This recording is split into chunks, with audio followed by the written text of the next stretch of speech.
fragt euch, warum wir in der Badewanne voller Wasser sitzen? Wir schauen uns heute Ekran Maha den Film an. Das Ende von Monster Kraken, Sea Eater, Bloop und Julia B. Ganz genau, wir haben jeden Film hier und sitzen jetzt hier in der Wanne und warten darauf, bis der Film endlich startet. Ihr könnt es sehen, hier steht es. Film, Freunde, und hier ist Kraken drauf, Mann. Hier ist Bloop und Ekran Maha drauf, hier ist Sea Eater drauf. Flexi, Mann, wie krass ist das? Das ist ein richtiger Kinofilm. Ich glaube, der geht 2 Stunden lang. Ey, das ist so krass, dass wir in dieser Badewanne sitzen. Ihr lasst ein Like da, schaltet nicht ab, abonniert diesen Kanal und schaut das Video bis zum Ende, Mann. Ganz genau. Und ich würde sagen, Mann, wir sitzen bequem im Kinosessel. Und ich würde sagen, Film. In dem See hinter uns befinden sich angeblich alle Seemonster. Ekran Maha, Sea Eater, Bloop, Julia Beast und Kraken. Aus diesem Grund werden wir heute diese ganzen Seemonster und Seeungeheuer unter Wasser überwachen. Ganz genau, Leute, ihr habt richtig gehört. Wir werden heute unter Wasser gehen. Guck mal, Warnung, Warnung, Da Warnung. ist gerade was an Land gespült worden. Warnung, Julia Beast und Kraken sind hier, Mann, Flexi. Wir hatten recht, bei dem See unter Wasser sind alle Seemonster, Mann. Wir müssen unbedingt eine Kamera unter Wasser schicken. Ich gebe dir die GoPro, Flexi, du bist eh schon im See. Du gehst jetzt rein und du installierst die ganzen Kameras unter Wasser. Und ihr lasst ein Like da, ihr habt richtig gehört. Wir werden heute Kameras nicht normal aufstellen, sondern unter Wasser. Auf geht's, Flexi, let's go. Kelvin, alles in Ordnung? Installiere die erste GoPro, Flexi, Mann. Die Kamera wird jetzt unter Wasser gehen. Kelvin, die erste Kamera steht perfekt. Weiter geht's, Freunde, Mann. Wir haben noch die ganze Küste vor uns. Auf geht's, Flexi, Mann. Komm, Flexi. Vorsichtig, Flexi, Mann. Kelvin, Mann, hier ist aber die perfekte Stelle, um die zweite GoPro unter Wasser zu Bist du dir installieren. ganz sicher, oder was? Natürlich ganz sicher, schau mal. Alter, Flexi, bist du verrückt, Mann? Hol mal die Kamera, gib mir die GoPro. Ich schmeiß die, Freunde. Ich schmeiß jetzt die GoPro zu Flexi. Auf geht's. Hast du die? Perfekt, Mann, Flexi. Pass auf, Flexi. Freunde, Mann, Flexi geht jetzt raus. Guckt mir das an, wie verrückt Leute, ist der? seht ihr das? Seht ihr das? Wir werden jetzt die zweite Kamera unter Wasser installieren. Let's go!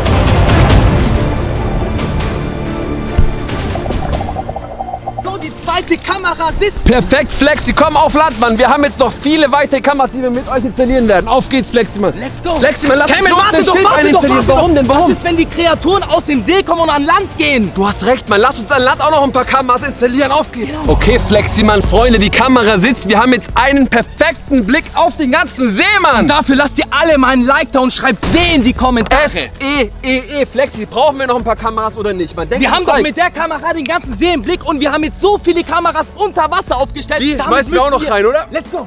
Perfekt, Freunde, Mann. Die ist jetzt auch noch drin. 3 Stück unter Wasser, das reicht. Wir können alle Seemonster in diesem See heute überwachen. Leute, schaffen wir die 2000 Likes? Da ist jetzt auf jeden Fall mal ein Like auf dieses Video da, Mann. 500 Likes für jede Kamera, die wir heute in diesem Unterwassersee installiert haben. Freunde, wir gehen jetzt aber nach Hause. Hier ist es viel zu gefährlich. Stellt euch mal vor, Julia Beast oder Kraken kommt hierher, Und der Mann. See-Eater, wir wissen nicht, was passiert unter diesem See. Deshalb müssen wir unbedingt nach Hause. Ihr seht es, Mann. Ihr seid hier bei Was Wir, Freunde. Und wir werden zusammen mit euch jetzt alle Seemonster unter Wasser aus unserem Hauptquartier überwachen. Mit der Kamera, schau, was wir und der See gehört dir. Leute, auf geht's, Flexi!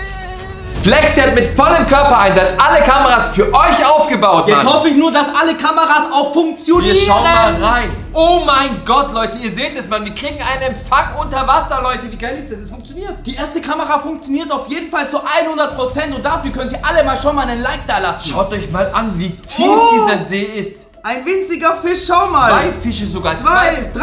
Oh, krass. Wie krass ist das denn, Schaut ey? euch mal an, das ist ein richtiges Unterwasserparadies, Freunde. Ihr seht es, Leute, es sind echte Fische im echten See unter Wasser. Aber ihr dürft nicht vergessen, da sind nicht nur Fische drin, Flexi. Da ist auch Kraken, Ekran Maha, Bloop, Sea Eater. Alle, die ihr euch vorstellen könnt. Alle Seemonster sind in diesem See. Deshalb haben wir ja auch genau diesen See ausgewählt, um dort unsere Kameras zu verstecken bzw. unter Wasser zu lassen. Ihr lasst jetzt mal einen fetten Like da, abonniert diesen Kanal, denn abonnieren ist komplett kostenlos auf YouTube und schaut das Video bis zum Ende, man. Hoffentlich Krass, passiert noch oh, was. pass auf, hey, schau mal. Hey, das ist Fisch. Der kommt voll nah zur Kamera, siehst du das? Oh, was ist, wenn er die Kamera kaputt macht? Nein, bitte nicht. Ey, Der kommt zum voll Glück nah. noch genug Kameras in den See eingebaut, Flexi. Ey, wenn es so weitermacht, müssen wir zur nächsten Kamera schalten. Wie sieht der denn aus? Oh Der hat Mann, so nächste 2 Kamera, Zähne. nächste Kamera. Nächste Kamera, okay.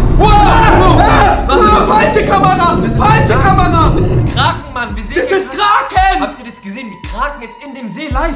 Oh mein Gott, wir hatten recht. Auf jeden Fall sind da die ganzen Seeungeheuer drin in diesem See. Kraken! Und ein Fisch mit nur 2 Zähnen, so ein richtiger Pennerfisch. Der sah aber nicht gefährlich aus, aber er hat die Kamera angegriffen. Völlig verrückt, dieser Fisch. Junge. Okay, Flexi, das Gute ist, die Kameras sind installiert, Mann. Du warst im Wasser. Zum Glück ist dir nichts passiert bei der Installation, Mann. Ich habe ja überall Kameras versteckt. Wir wollten unbedingt, dass wir so viel sehen vom See, wie es geht. Du hast recht, Mann. Und da kommt irgendwas. Da ist was. Da kommt was auf uns zu. Oh mein Gott, nein! Julia Beast! Das erkenne ich, weil es roter Fisch ist.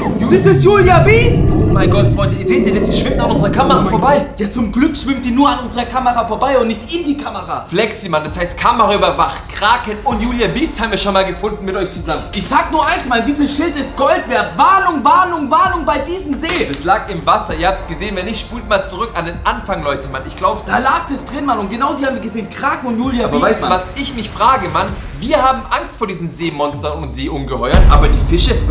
Was sind das denn für Was welche? ist hier los? Die haben gechillt so ein bisschen, hast du gesehen? Die Fische haben nämlich keine Angst vor diesen großen Monstern. Ja, das sind Fische, das ist eine Familie, würde ich jetzt mal sagen. Oder sie gehen davon aus, dass sie einfach gefressen werden. Aber ihr kennt es doch, Haie essen auch andere Fische, Mann. Und warum essen dann Elkran Maya oder Julia nicht andere Fische? Das wissen wir ja nicht, wir haben sie nur kurz gesehen. Die sind kurz an der Kamera vorbeigeschwommen. Du weißt nicht, ob Julia oder so andere Fische fressen. Ey, ihr müsst das Video bis zum Ende gucken, Leute. Lasst einen fetten Like da und schaut hier auf das Video zu, Mann. Wenn ihr was seht, lasst es uns wissen. Schau mal den Fisch an, der hat richtig weiße Augen. Alter. Siehst du das? Der hat richtig weiße Augen. Das ist eine Moräne? Krass, Mann. Kann der unter Wasser sehen mit diesen weißen Augen? Ey, heftig, Mann. Ich hätte nicht gedacht, dass da unter Wasser so viel los ist. Ihr habt es ja gesehen, von oben...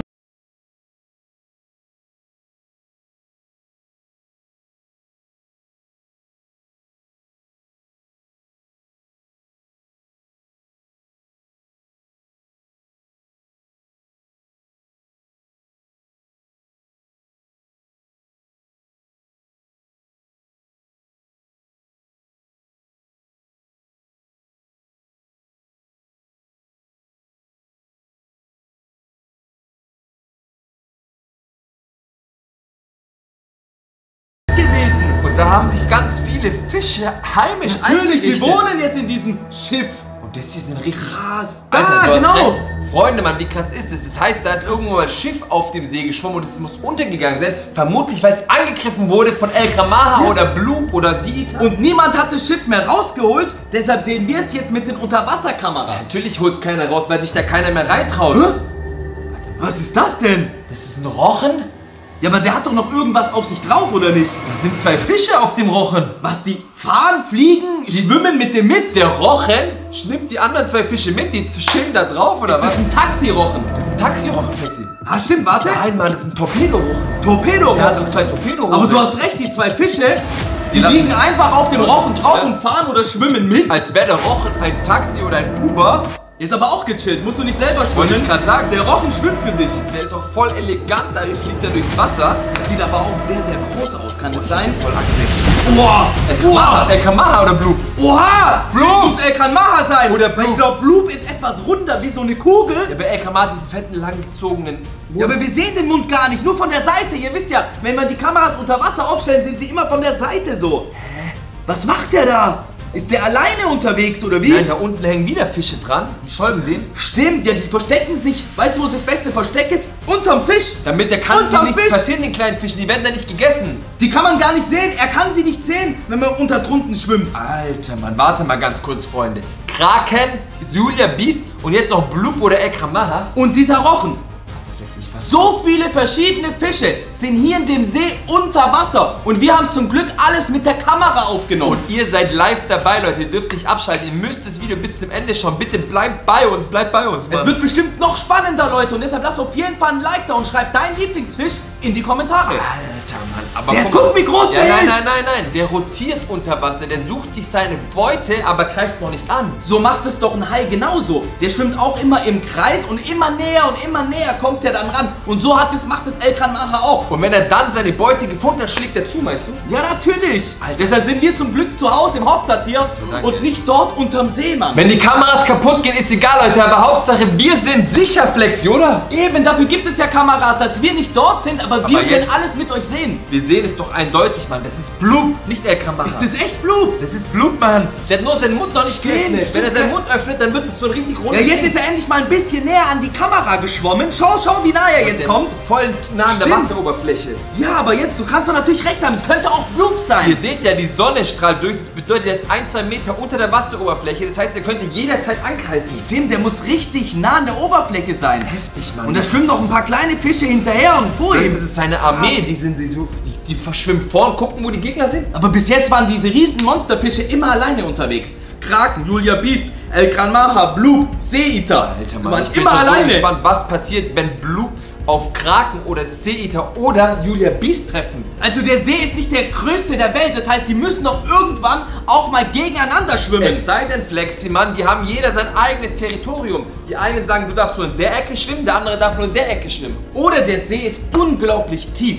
Meinst du? Das haben wir Weil schon wir sind jetzt hier mit der Kamera bei der Oberfläche, deshalb sieht man die Sonnenstrahlen, aber wir wissen nicht, wie tief das runtergeht. Das geht jetzt ab, guck mal, das sind auch rote Fische. Wo kommen das die sind alle die her? Kinder von Julia Julia Beast. Beast. Guck mal, die Fische sind komplett rot. Oh mein Gott, und die chillen einfach mit Blub. In welcher Natur gibt es rote Fische, Mann? Ich habe keine Ahnung. Guck mal, das sind wieder normale Fische.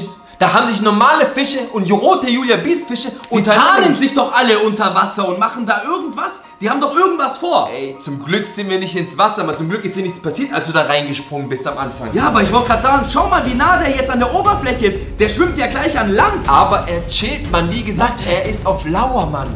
Ja, aber auf wen wartet er? Das ist die Frage. Auf wen wartet er jetzt? Auf so Idioten wie dich, die da reingehen, um Kameras zu installieren. Ich wollte aber gerade sagen, wäre ich nicht reingegangen, hätten wir jetzt auch keine Kameras unter Wasser. Aus diesem Grund lässt man einen fetten Like für Flexi da, Mann, für seinen Körpereinsatz. Richtiger Ehrenmann. Taki, taki, taki.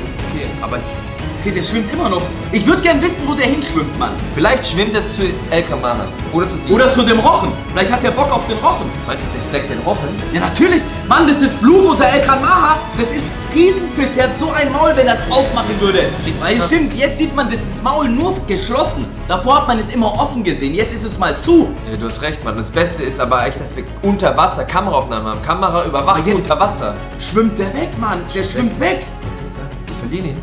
Wohin geht der? Nee, wir haben ihn noch, Mann. Aber ihr seht schon, umso weiter er wegschwimmt, umso schlechter können wir ihn erkennen. Eben, weil wir haben natürlich nicht hunderte Kameras in dem See. Ja, aber wir haben 100 einige, Stück. Mann. Wir haben schon 15 Stück drin oder so. Ja, natürlich, aber wir können nicht zu 100% jeden Das ist Winkel natürlich nicht, dafür ist der See abfilmen. viel zu groß, Mann. Und wahrscheinlich viel zu tief, was wir gar nicht wissen. Das ist recht, Mann. Warte. Doch, er schwimmt, er geht weg. Ja, aber schau mal, wie nah. Seine Flosse ist ja schon über dem Wasser. Die Flossenspitze war gerade so ein bisschen Das über dem Wasser. bedeutet, Mann, Blub ist angriffsbereit, Mann. Er wartet wirklich nur noch auf einen Funken und dann greift er. Oh, jetzt mal, was ist da? Oh mein Gott. Wer ist das denn? Links, ihr seht links und Das rechts. ist ja ein Riesenfisch. Der ist ja genauso groß wie wir. Wow. Wer ist denn da rein? Oh, Habt ihr das gesehen, Mann? Richtiger Angriff von unten. einfach so. Und jetzt auch noch er. Warte mal, dieser Riesenfisch Das links. sieht aus wie eine Wolke. Oh mein Gott, der Schwarm verschlingt einfach Blub. Warte. Er konnte sich befreien. Hä, doch nicht. Aber der ganze Schwarm war doch gerade auf Blub drauf. Oder Alter, wie in krass Blub ist drin, das? oder? Dieser Fischschwarm hat sich getarnt als El-Kamaha. Habt ihr das gesehen? Dieser aus wie El-Kamaha und wollte dann Blub angreifen. Habt ihr das gesehen? Weil es waren ganz viele einzelne. Da ist der Schwarm wieder.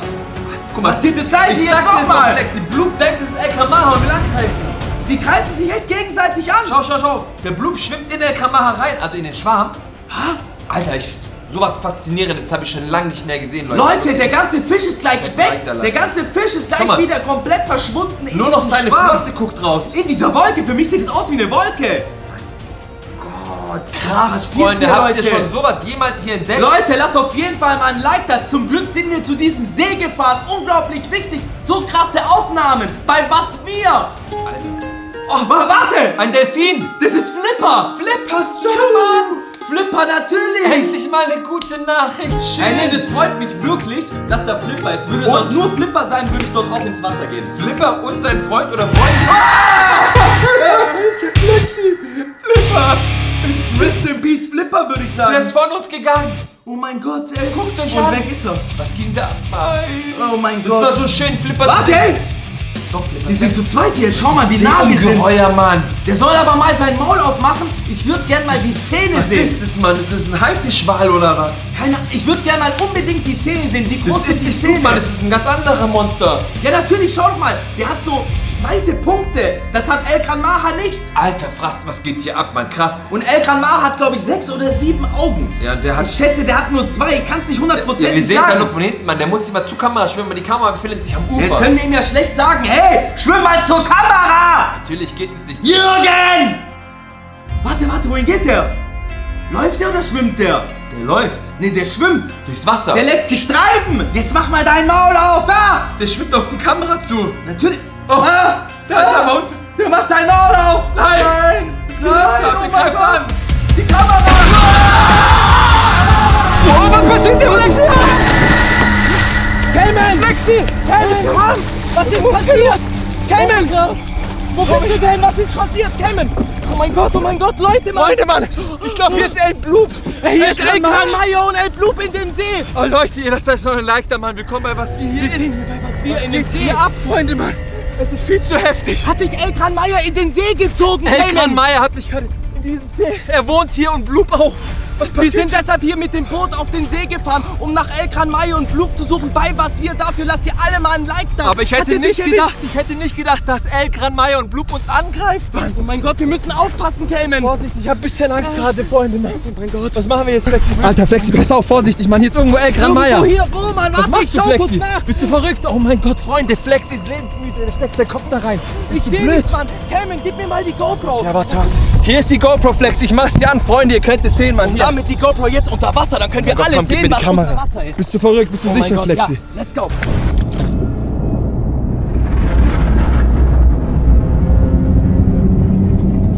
Wow, Alter, Freunde, Mann, was war das? Habt ihr das gesehen, Alter? Das war El Gran Maja. So ein Fisch! Das ist so ein Meeresungeheuer! Was sollen wir hier machen, Flexi, Mann? Das ist viel zu brutal. Und jetzt pass auf, Cayman, wir sind ganz alleine mit diesem Boot auf diesem See! Ihr seht es, Mann. Guckt euch mal an, wie groß dieser See ist, Freunde. bis nach da hinten. Ich zoom mal ran, Alter. Das ist so krass, Flexi, ey. Wir sind hier gefangen!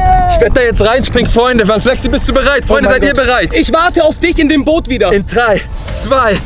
Cayman! Wow!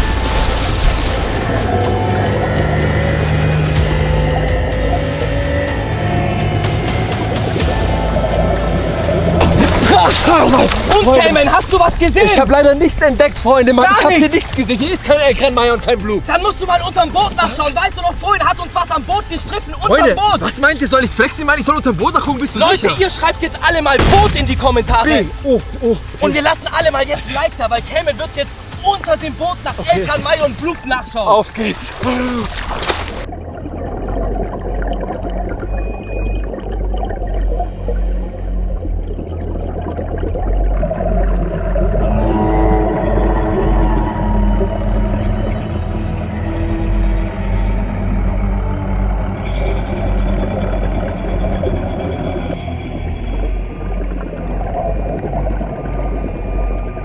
Er müsste gleich auftauchen.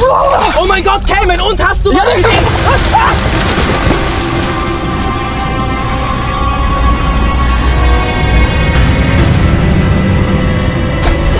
Hilfe! Schnell, Flexi! El Gran Maja! El Gran Maja! Wo ist Bloop? Hier ist irgendwo Bloop! Hilfe!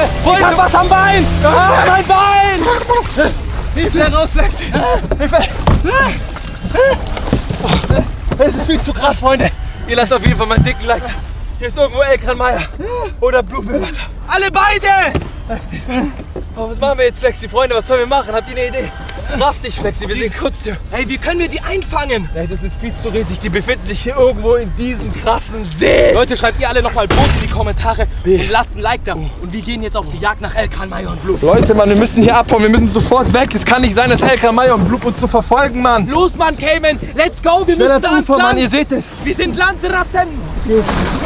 Geil und Flexi, Mann. El Gran Maja und Bloop sind hier Schnell raus hier. Oh mein Gott. Freunde, ihr habt es gesehen. Alles okay, Flexi. Schnell das Boot noch an Land holen. Oh mein Gott, Mann. Zum Glück sind wir jetzt an Land. Wir sind so knapp Elkran Maya und Bloop entkommen. Die waren direkt hinter uns, Mann. Und zum Glück sind wir jetzt an Land. Das ist sicherer Hafen für uns. Wir haben immer unsere Drohne dabei, Freunde. Und aus diesem Grund werden wir jetzt den See mit der Drohne abfliegen und gucken, wo sich genau Elkran Maya und Bloop befinden. Die werden sich hier irgendwo an dem See verstecken, aber mit der Drohne können wir den ganzen See überwachen. Und ihr seid live dabei, Freunde. Leute, ihr lasst ein Like da und schreibt noch mal Boot in die Kommentare. B-O-O-O-T. Und ihr seht es ja, guckt euch mal diesen See an. Wie krank ist das, Flexi, Mann? Deshalb haben wir die Drohne, damit können wir den ganzen See überblicken. Dann starten wir sie jetzt zusammen mit euch. Die Drohne ist jetzt in der Luft, ihr könnt es sehen, hier sind wir und wir suchen jetzt zusammen mit euch den See ab, Flexi, Mann. Elkran Maya und Bloop sind hier in diesem See. Wir haben es live erlebt, Mann, und jetzt suchen wir mit der Drohne den ganzen See ab. Schaut euch mal an, wie riesig dieser See ist. Und Alter, guck mal, Flexi, da hinten ist Nebel, Freunde. Nebel an einem See, wie gruselig ist das denn? Wie krass, Mann. Wahnsinn, guck mal, da hinten kommt die Sonne raus, die Berge. Aber wir suchen jetzt Elkran Maya, Mann.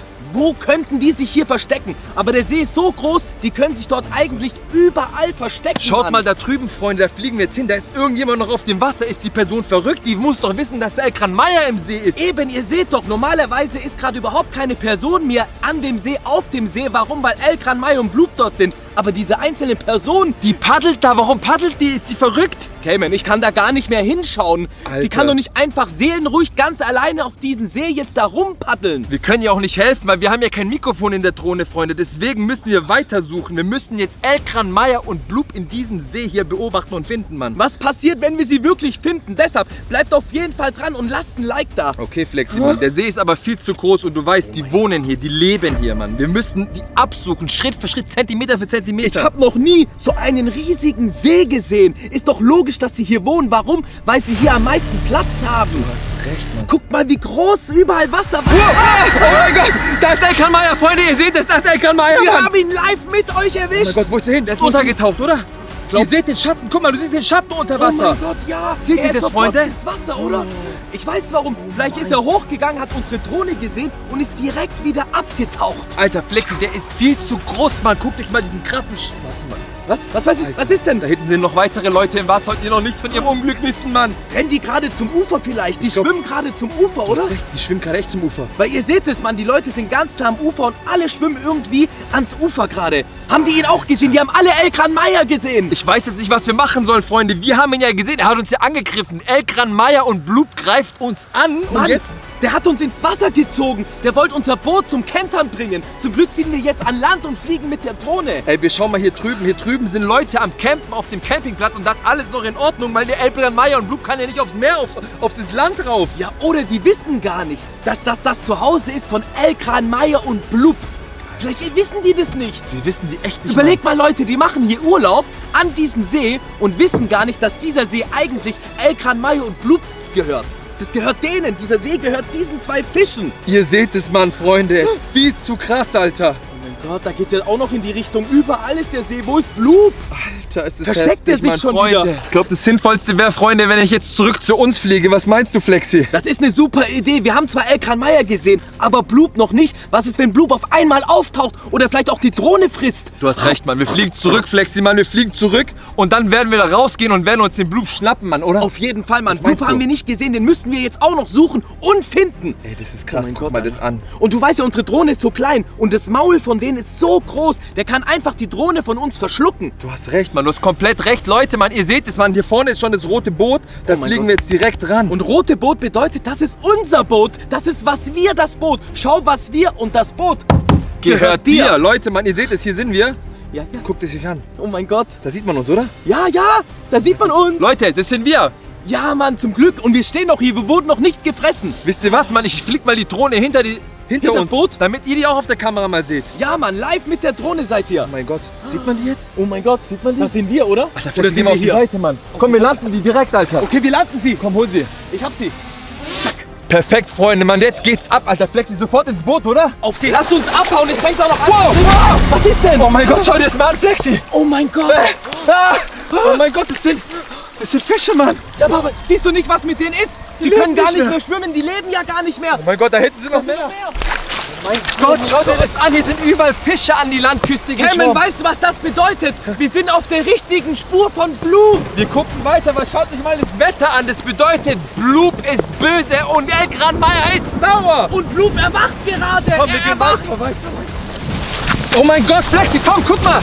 Hier sind nochmal Fische. Das sind nochmal 3 Fische, die nicht mehr schwimmen können. Freunde, und hier ist ein Stein und guckt euch das Wetter an. Es zieht zu. Weißt du was, Flexi? Wir gehen jetzt rein und besiegen El Gran Maya, oder? Und Bloop. Auf geht's, Alter.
Was geht hier ab? Hast du gesehen, Cayman? Sogar in dem See sind Fische, Mann. Flexi, Mann. Weg hier. Wir müssen zum Boot. Raus hier, Flexi, Mann. Raus hier. Oh mein Gott. El Gran Maya und Bloop. Abfahren, abfahren, abfahren. Schnell, nicht zu weg hier, Mann. Viel zu krass. Freunde, Mann. Tom, komm rein. Schnell, Flexi. Auf geht's, Flexi, Mann. Lass uns heimfahren. Cayman, beeil dich. Warum bewegen wir uns nicht, Mann? Wir kommen nicht vom Fleck, Cayman. Mein Gott, Leute, Mann. Auf geht's. Tom, steig ein. Auf geht's. Schnell.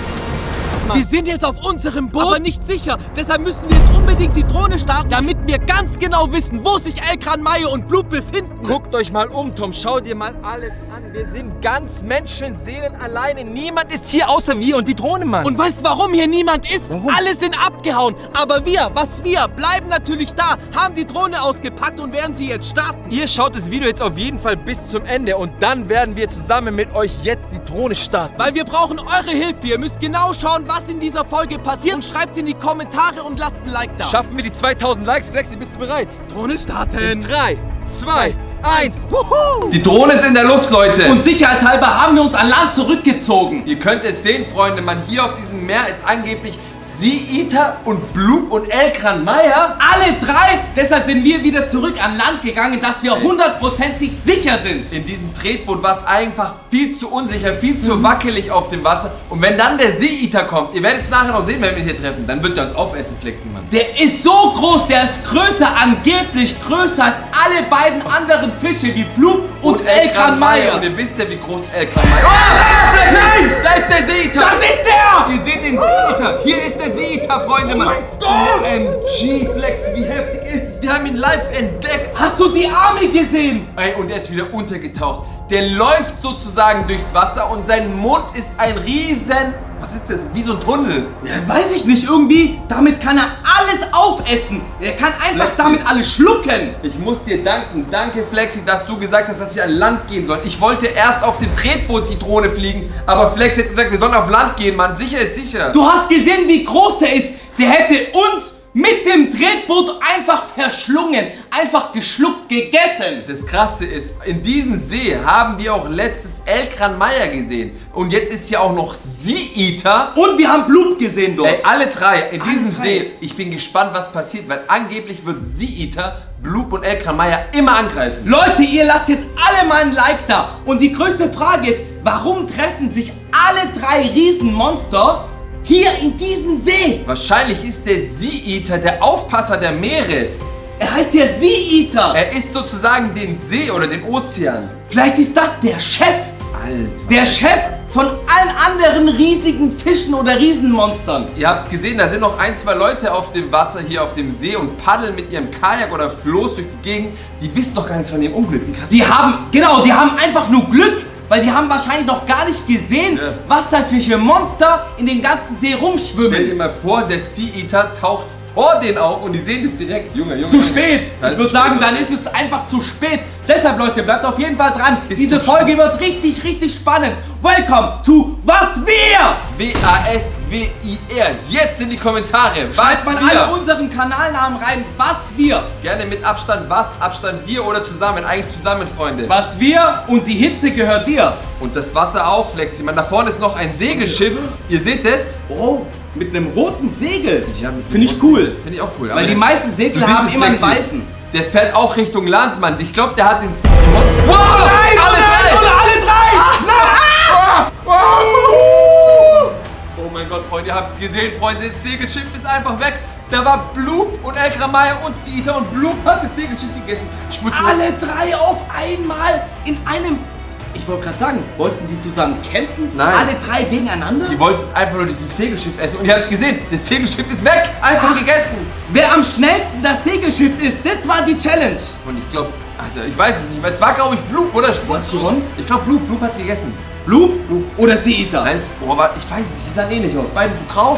Elkran Weil Maya war's beide nicht. kamen von der Seite, ich glaube, es könnte Sea Eater gewesen sein. Ihr spurt zurück und schreibt es uns mal bitte. Leute, Mann, krass. Aber alle drei.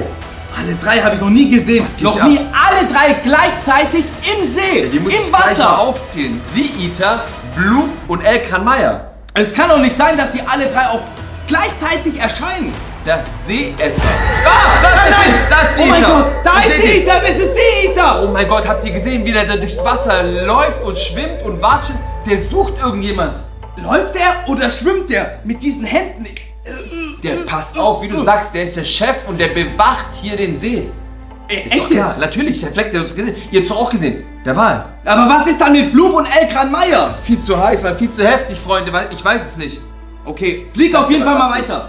Elkran Maya und Bloop sind jetzt ein Team und Sea Eater nicht. Das heißt, Elkran Maya versus Sea Eater.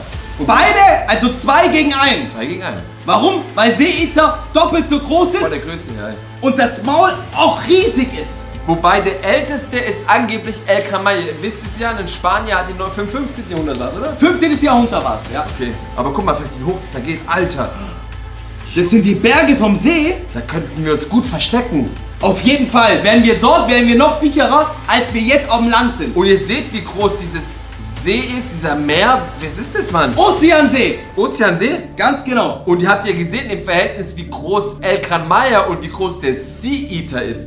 Riesig. Wahnsinn. Ihr habt gesehen, Sea Eater ist noch mal größer als Bloop und noch mal Ihr müsst es größer so sehen. als Elkran Maya. Ohne Fernbedienung ist der Fisch oder das Monster und diese kleinen Finger sind Menschen. Guckt euch mal das im Verhältnis an. Nicht nur das, diese Fernbedienung und unsere Drohne ist eigentlich eine Ameise dagegen, wie groß diese 3 Fische sind. Wahnsinn. Monsterfische, Monsterhaie, ich habe keine Ahnung. Ich weiß es Kreaturen. Ich sehe nur, dass da auf dem See jetzt noch viel weniger Menschen sind als davor. Cayman, schau mal den Schatten an. Oh Im mein See. Gott, du hast recht. Oh mein Gott. Habt ihr es gesehen, Freunde? Da war ein Riesenschatten. Der war riesig. Ich zeige ihn euch nochmal. Warte, guck mal, wo ist er? Warte, okay. Du siehst da den Anfang vom Schatten. Oh mein Gott, das könnte die Schwanzflosche sein. Die Flosse. Alter, Junge. Oh mein Gott. Oha, was geht da ab? Und diese Leute, seht ihr das, Leute? Da schwimmen Leute drin. Und unter denen ist das Sea-Eater oder Elkan Maja oder Blue. Du siehst doch den Schatten. Unter denen, Leute. Der schwimmt unter denen durch. Flex, ich muss näher fliegen. Leider können wir denen nicht helfen, Mann. Wir können ihnen nur ein Signal geben mit der Drohne. Oh mein Gott. 3 Leute schwimmen Schau auf mal hier dem rechts. See. Auch noch einer. Wow! Oh nein. Habt ihr gesehen? Ah! Da kommt Sea-Eater. Oh mein Gott, Sea-Eater, Er ist vorbeigeschwommen, Gott sei Dank. Er ist vorbeigeschwommen. Alter, wie... Ey, ihr habt's gesehen. Dieser eine Surfer hier, der ist vor Schreck runtergefallen. Und in dem Moment kam Sea-Eater. Aber da siehst du mal, was Sea-Eater vorhatte. Jetzt weißt du ganz genau und ihr genau, was hatte Sea-Eater vor? Er wollte ihn essen. Wie krank ist das, Mann? Oh Wie mein heftig. Gott, er hat ihn zum Glück nicht erwischt. Ihr müsst für dieses Video jetzt auf jeden Fall ein Like da lassen und diesen Kanal abonnieren, denn abonnieren ist komplett kostenlos auf YouTube. Es ist YouTube. Einfach abonnieren klicken und da würden wir uns riesig freuen. Abonnier jetzt bitte. Und am besten jetzt, jeder der zuschaut, lasst einfach mal ein Like Und da ein für Like. die krasse Folge von Was wir. Du hast recht, aber hier sind überall Schatten, Flexi. Der Große. Ihr seht auch den Schatten, oder Freunde? Dann Flieg mal hin, Cayman. soll ich echt hinfliegen, Oh Mann? mein Gott. Alter, guck mal, der Schatten zieht sich über den ganzen See. Oh, Ich kann nicht riesige mehr, Schatten. Mann. Oh mein Gott. Wow. Oh nein, hey. Oh. Cayman, pass auf. Ich bin jetzt 2 Meter über dem Wasser, ihr seht es. Ich wollte gerade sagen, was passiert, wenn du die Drohne ins Wasser lenkst. In diesem Dann ist die Fall- Drohne weg. In diesem Fall wäre sie kaputt, weil unsere Unterwasserdrohne haben wir nicht mitgenommen dieses Mal. Da wäre die Drohne kaputt und wir hätten nicht eine einzige Aufnahme mehr. Schau mal, das sind noch 4 Segler oder Immer 4 noch. Surfer auf dem Wasser. 2 schwimmen schon Richtung Land. Es sind extra wenig Leute hier auf dem See. Warum? Weil die meisten wahrscheinlich Bescheid wissen, oder? Ja, Leute, ich glaube, die wollen mit der GoPro geile Aufnahmen machen. Vom See oder Das was? sind so wie Ghostbusters, so Geisterjäger, gehen die halt auf den See und gehen Monster jagen auf den See. Die jagen Fische. Und die haben aber aber nicht auch- normale, sondern Schau, die Riesenfische. fahren los, die fahren raus. Oh mein Gott, nein! Alter. Der weiß doch gar nicht, was da drin abgeht. Das ist doch Elkan egal. Maja, Blue, Der macht alles für... Sea-Eater, alle 3 sind in diesem See. Ey, das ist viel zu heftig. Und die ganzen Autos, die flüchten, schaut sich an. Einer fährt in die Richtung, der andere in die Richtung. Alle sind voller Panik. Dann wissen sie, was abgeht. Sie fahren alle wieder nach Hause. Meinst du? Natürlich. Wow, Ah, nein. das ist Elkan Maja. Elkan Maja. Alter, Flexi, das glaube ich jetzt nicht. Freunde, spult zurück. Habt ihr das gesehen? Das war Sea-Eater, der Elkan Maja gegessen. Also wird immer größer. Ja, aber ganz einfach. Ey, der hat die ganze Drohne fast mitgenommen. Oh mein Gott. Dann kannst du dir mal vorstellen, wie groß und gefährlich Stopp. Sea-Eater ist. Der Sea-Eater hat gerade Elkan Maja aufgegessen. Elkan Maja existiert nicht mehr jetzt, oder was? Und ich dachte, Elkan Maja ist gefährlich. Aber was ist dann mit Sea-Eater? Sea-Eater ist ja übel krass. Ich habe den völlig unterschätzt. Der muss ja doppelt so groß sein wie mein Elkan Maja. Gott, Leute, Mann, ihr habt es gesehen. Elkan Maja ist jetzt weg. In dem Bauch. Was ist, wenn sich Elkan Maja befreit aus dem Bauch? Echt, Kann auch geht sein. das? Weiß ich nicht. Guck mal, Elkan Maja ist doch nicht doof. Elkan Maja würde doch nicht einfach so gefressen werden. Der kämpft natürlich weiter. Zum Glück sind wir an Land. Ich kann mir richtig vorstellen, warum sich keine anderen Menschen mehr an den See trauen. Ja, natürlich. Oder ins Wasser trauen. Stellt euch mal vor, ihr steht da draußen auf dem Straße oder oben auf dem Berg und ihr seht dieses Riesenmonster, ein anderes Monster essen. Was würdet ihr machen? Da würdest du doch nicht extra wirklich ins Wasser gehen. Da würde ich mich niemals trauen, mehr ins Wasser zu Nie gehen. mehr. Oder in den See oder irgendwo hin. Ey, krass, Oder ins Alter. Meer oder in den Ozean. Ich stell mir Egal grad vor, wohin. ich wäre ein Kind, Mann. Ich hätte Angst, wenn ich dieses Video schauen würde, Mann. Deshalb, Leute, lasst auf jeden Fall ein Like da, Mann. Es ist super spannend. Ihr Zum seid Glück sicher. sind wir mit der Drohne dort. Das bedeutet, dass wir sehr, sehr hoch in der Luft sind und wir sind richtig sicher an Land. Und ihr braucht keine Angst haben, denn Elkan Maja und Sea-Eater und Blue befinden sich nur in diesem See. Wenn du jetzt natürlich auch hier Urlaub machst, hast du Pech. Ja, nur in diesem See. Bei allen anderen Gewässern oder im Meer gibt's das nicht, sondern in diesem See. Wir haben das extra für euch. Aktuell Flexi. Ja, das stimmt. Vielleicht schwimmen die raus, Freunde. Man schaltet nicht ab, wir suchen weiter, Leute. Du weißt ja nie, wo die alle hinschwimmen. Ich weiß nicht, guck mal. Da. Sea-Eater ist so groß, der kann auch ins Meer schwimmen. Hier haben wir letztes Mal, das war der Eingang von Blue und Elkan Maja, diese Seebank. Siehst du das? Oder war das vielleicht der Sandbank. Eingang von Sea-Eater? Ich weiß nicht, aber diesmal kommt keiner rein und raus. Da sind wir nämlich rein und raus geschwommen. Hier in diesen, da siehst du es doch. Stimmt, da kommt keiner. Das ist nur ein einzelnes Das ist die Boot. Sandbank, Freunde. Da hinten ist ein der Eingang. einzelnes Boot, dieses weiße Boot. Siehst du Aber das? da ist kein Sea-Eater mehr. Okay, okay. Elkan Maja gibt's auch nicht mehr. Was? Die Leute machen dort Urlaub? Ich glaube, die machen zu komplett falschen Zeitpunkt Urlaub, Mann. Das kann doch nicht sein. Die wissen wohl nicht, dass in diesem See Elkran Mayer, Blub und Sea Eater ist. Ey, vielleicht findet das Ganze auch nur in unseren Köpfen statt, Flexi. Wir sind Psychopathen. Das kann doch nicht sein. Die Drohne lügt nicht. Du siehst doch alles, was hier Ihr ist. seht es doch auch, oder bilden wir uns das nur ein? Leute, wenn ihr das auch seht, deshalb lasst ein Like da. Bitte helft uns. Seht ihr das auch? Natürlich seht ihr das, oder? Ey, umso mehr Likes, umso mehr wissen wir, dass ihr das auch seht, was wir sehen. 100%. Ey, krass, Flexi, Mann. Ich glaube, ich spinne, Mann. 2000 Likes ist ja auf jeden Fall drin. Ja, auf jeden Fall. Safe, Mann. Im anderen Video hatten wir 8.000 bis 10.000. Das heißt, es ist wahr. Alles ist hier wahr. Natürlich. Wir würden doch die Drohne nicht auspacken und über den See fliegen, wenn da nichts passieren Flexi, würde. da hat jemand unser Tretboot vom Intro. Wenn ihr mal das Intro anschaut von dieser Folge, da hatten wir auch dieses rote Tretboot. Das haben wir doch gerade erst abgegeben. Oh, oh, das Blut. Oh nein! Das Blut. Pass auf! Was geht denn hier? Na, oh! Oh mein oh Gott! Mein Gott! Oh Nein! mein Gott! Der ist das Tretboot! Oh mein Gott! Oh mein Gott, der hat das Tretboot und Blut gegen... Und Blut! Das Tretboot ist weg, Freunde! Das war unser Tretboot. Warte mal. Erst hat Sea Eater Elkran Mayer gegessen, jetzt hat Sea Eater Blut gegessen und das Tretboot. Und das Tretboot. Das war unser Boot. Aber wir waren nicht drauf natürlich, Mann. Natürlich nicht, weil wir an Land gegangen Das hat sind. sich jemand anders genommen. Leute, das hätten Wir haben das Boot abgegeben. Flexi, das hätten wir sein können, Mann. Das waren wir, aber wir sind ja zum Glück an Land. In nomine Patre, Mann, ich glaube es gar nicht, Alter, Leute. Alter, wie krass ist das? Wir haben einen Schutzengel, wir haben 1000 Schutzengel. Sea Eater hat sozusagen unser Boot und Blut gegessen. Und davor noch Elkran Mayer. Sea Eater versus Elkran Mayer, Mann. Oh. Was geht denn jetzt ab? Okay, Flexi, Niemand Mann, ich ist würde sagen, mehr wir dort, fliegen oder? zurück zu Land. Wir müssen sofort die Drohne zurück zum Land fliegen. Wir Das kann doch nicht sein, oder? Der Guck mal hat da. unser Boot gegessen. Fliegen wir Unser auf die Boot. Straße, Auf Mann. diesem Boot waren wir drauf. Leute, wir fliegen jetzt zurück zur Straße. Wow! Oh nein! Die kommen an Land! Nein! Alle die kommen an Land! Die kommen an Land! Wir haben für euch alle Elkran Mayer und Bloop Happy Meals besorgt. Ihr seht es, hier ist das Bloop Happy Meal. Hier ist das Elkran Mayer oder Elkran Mayer Happy Meal, Freunde. Mann. Hier ist das Unterwasser Happy Meal. Warte mal, Flexi. Leute, Was? Freunde, ihr seht es, Mann. Hier ist Blut Elkran Mayer drauf. Und ein Unterwasser Happy Meal, Und das warte, hatten wir ja noch nie, schau euch oder? das mal an. Die sind alle rot und das hier ist blau. Das ist Mann. Oh mein Gott, Unterwasser Happy Meal. Heftig, Freunde, aber das war noch nicht alles. Wir haben hier ganz außen ein Happy Meal mit Fragezeichen. Alter, ein Seemonster, was verpixelt ist. Wir können es nicht erkennen, ihr könnt es auch nicht erkennen. Deshalb ist da ein Fragezeichen drauf. Da haben wir aber noch eins. Oh mein Gott, Freunde, schaut mal, ihr Leute, seht, das ist was ein da Schloss drauf drauf. ist, Mann. Das können wir erst öffnen bei 2000 Likes. Aus diesem Grund lasst jetzt ein Like. Da schaffen wir die 2000 Likes, um das zu öffnen, Flex. Ich wollte gerade sagen, ich habe überhaupt keine Bedenken dabei. Wir werden dieses Happy Meal am Ende der Folge 100%ig öffnen. Weißt du auch warum? Warum, Flexi? Weil wir ganz sicher die 2000 Likes durch eure Hilfe sowieso Auf schaffen werden. jeden Fall. Aber Freunde, mit welchem Happy Meal sollen wir jetzt anfangen? Oh mein Gott, die sind alle rappelvoll. da ist auch was Ich würde drin. sagen, Leute, man, wir fangen mit Bloop an, oder? Mit Blut? B-L-O-O-P, Mann. Ihr Bist du könnt dir das ganz sicher, wir sollen Blut um 3 Uhr nachts öffnen? Natürlich öffnen wir das, Flexi, Mann. Schaut euch an, wie krass das ist. Wir haben alle Happy Meals für euch besorgt, Mann, Freunde. Wie Du geil. weißt aber, das sind Monsterfische, riesige Fische, böse Fische, die richtig viel essen. Ihr müsst uns eins versprechen, ihr dürft jetzt nicht abschalten. Ihr müsst dieses Video jetzt bis zum Schluss gucken. Und wisst ihr was? Abonniert noch diesen Kanal hier, denn abonnieren ist kostenlos, Leute. Man, Wie abonnieren. heißen wir? Cayman und Flexi. Ich bin Cayman. Ich bin Flex und ich würde sagen, wir öffnen jetzt das Bloop Happy Meal von McDonald's. Seid ihr bereit? Flexi, bist du bereit? Auf jeden Fall, wir werden jetzt das Bloop Happy Meal öffnen. Ihr könnt es sehen, Freunde. Hier ist Bloop. Dann öffnen wir es in 3, 2, 1. Okay. Wow. Drin. Wow. Wow. Wow. Wow. Wow. Was ist das? Leute, schaut mal.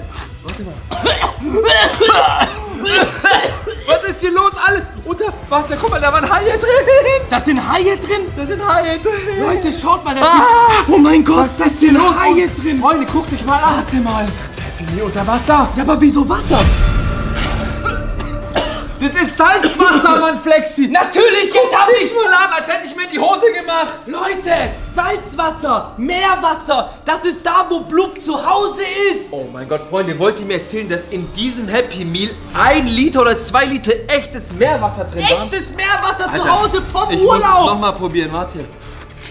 Das ist salzig. Das ist echtes Salzwasser, wie wenn du ins Meer springen würdest und aus Versehen einen Schluck Meerwasser trinken würdest. Leute, Mann, ihr lasst einen fetten Like, ihr dürft nicht abschalten. Das war ein Happy Meal von 5, Mann. Freunde, das wird noch viel zu krass. Was machen wir denn jetzt mit diesen 3 Haifischen?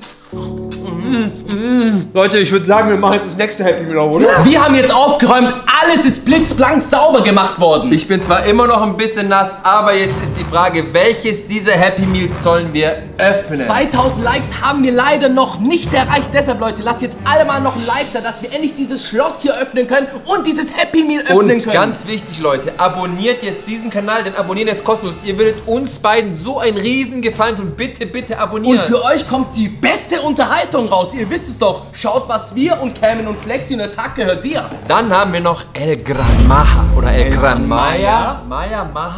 Das ist das. Dann haben wir hier noch ein Unterwasser-Happy Meal mit Blub und El Gran Maja drauf. Ich habe da die Befürchtung, dass Unterwasser bedeutet, dass wir dieses Happy Meal nur unter Wasser öffnen können. Wie, warte mal, unter Wasser? Ein Happy Meal unter Wasser öffnen, Alter? Ich glaube, sonst würde da nicht unter Wasser draufstehen und das Happy Meal ist blau. Ganz genau, ihr seht es mal. Alle sind noch? rot, bis auf das ist blau. Krass. Und wir haben noch das Fragezeichen. Und hör mal, Flexi.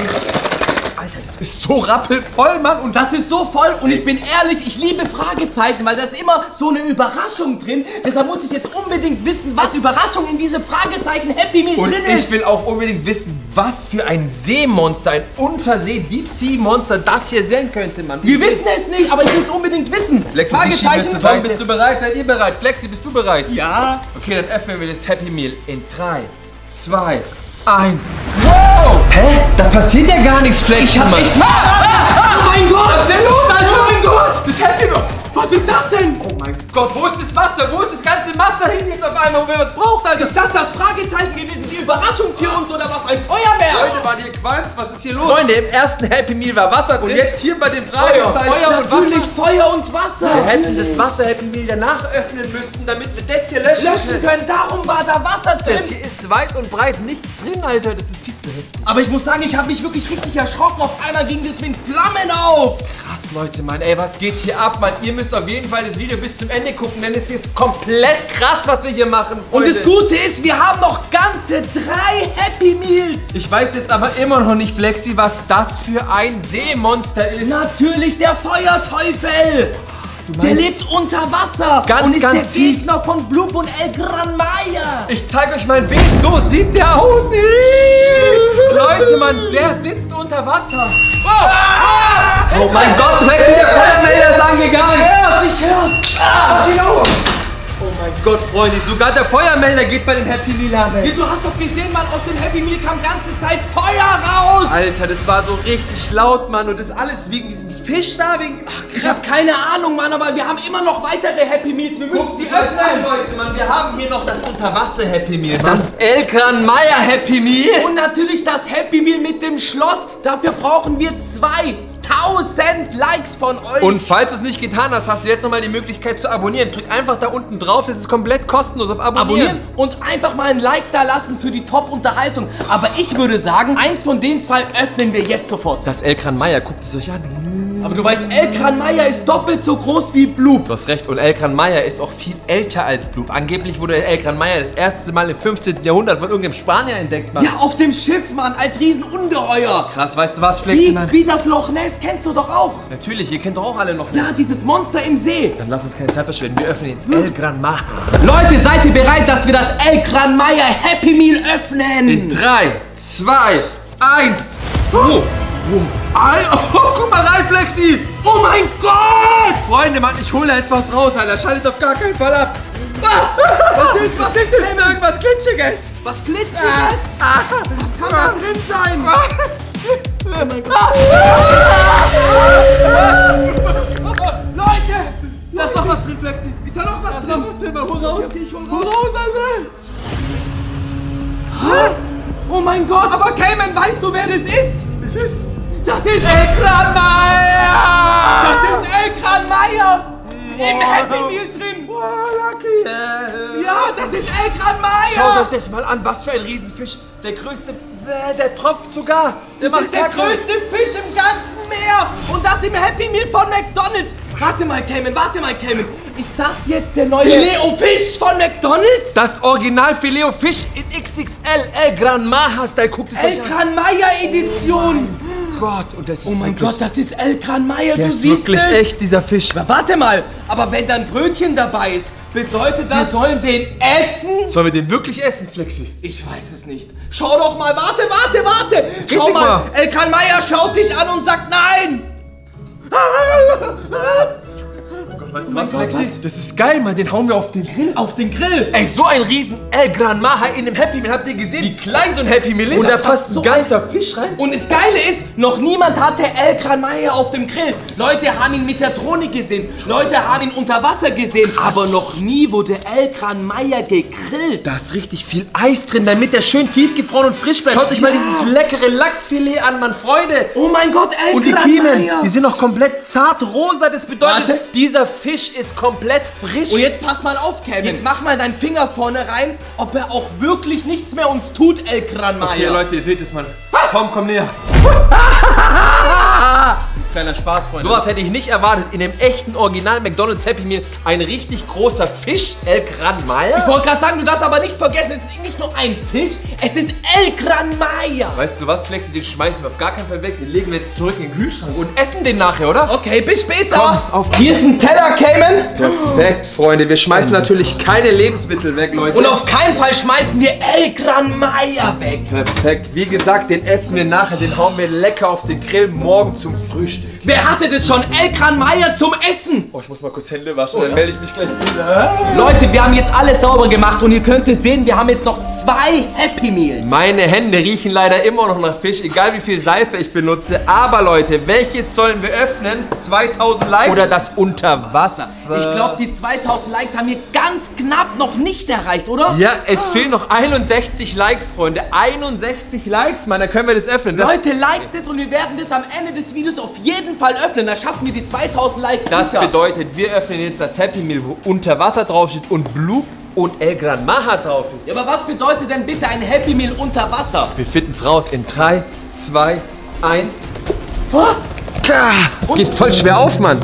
Das ist leer. Wie, das ist leer? Das ist leer, ihr seht, da ist gar nichts drin, Mann. Du hast doch gesehen, in jedem Happy Meal war etwas drin. Es gibt kein Happy Meal, was leer ist. Flexi, Mann, wahrscheinlich müssen wir das unter Wasser öffnen. Und wenn wir es unter Wasser öffnen, dann ist da irgendwas drin. Wie sollen wir denn das bitte jetzt unter Wasser öffnen? Wie soll das funktionieren? Keine Ahnung, Mann. Leute, ich würde sagen, wir gehen jetzt einfach ins Bad, machen die Badewanne voll, dann halten wir das Happy Meal rein und dann schauen wir, ob hier was rauskommt. Und dann öffnen wir es unter Wasser. Wie so ein magisches Zauber-Happy Meal. Deshalb, Leute, schreibt jetzt alle mal Wasser in die Kommentare. W-A-S-S-E-R. Und wir werden jetzt die Badewanne mit Wasser erfüllen. Leute, hier ist unsere Badewanne und die machen wir jetzt voll. Okay, Freunde, ihr seht es und wenn die voll ist, melden wir uns wieder. Ihr könnt es sehen, die Badewanne ist jetzt gefüllt, Leute. Perfekt für unser Happy Meal unter Wasser, das wir nur unter Wasser öffnen dürfen. Ihr seht es, hier steht es und wir werden es jetzt in das Wasser setzen und dann unter Wasser öffnen. Ich bin so gespannt, was jetzt passiert. Leute, lasst ein Like da. In 3, 2, 1. Wow! Okay, ihr seht es. Die Luft ist raus. Oh mein Gott, da passiert schon was. Siehst du das? Gott, schaut doch mal ran. Ich mach's auf. Okay, Tom. In 3, 2, 1.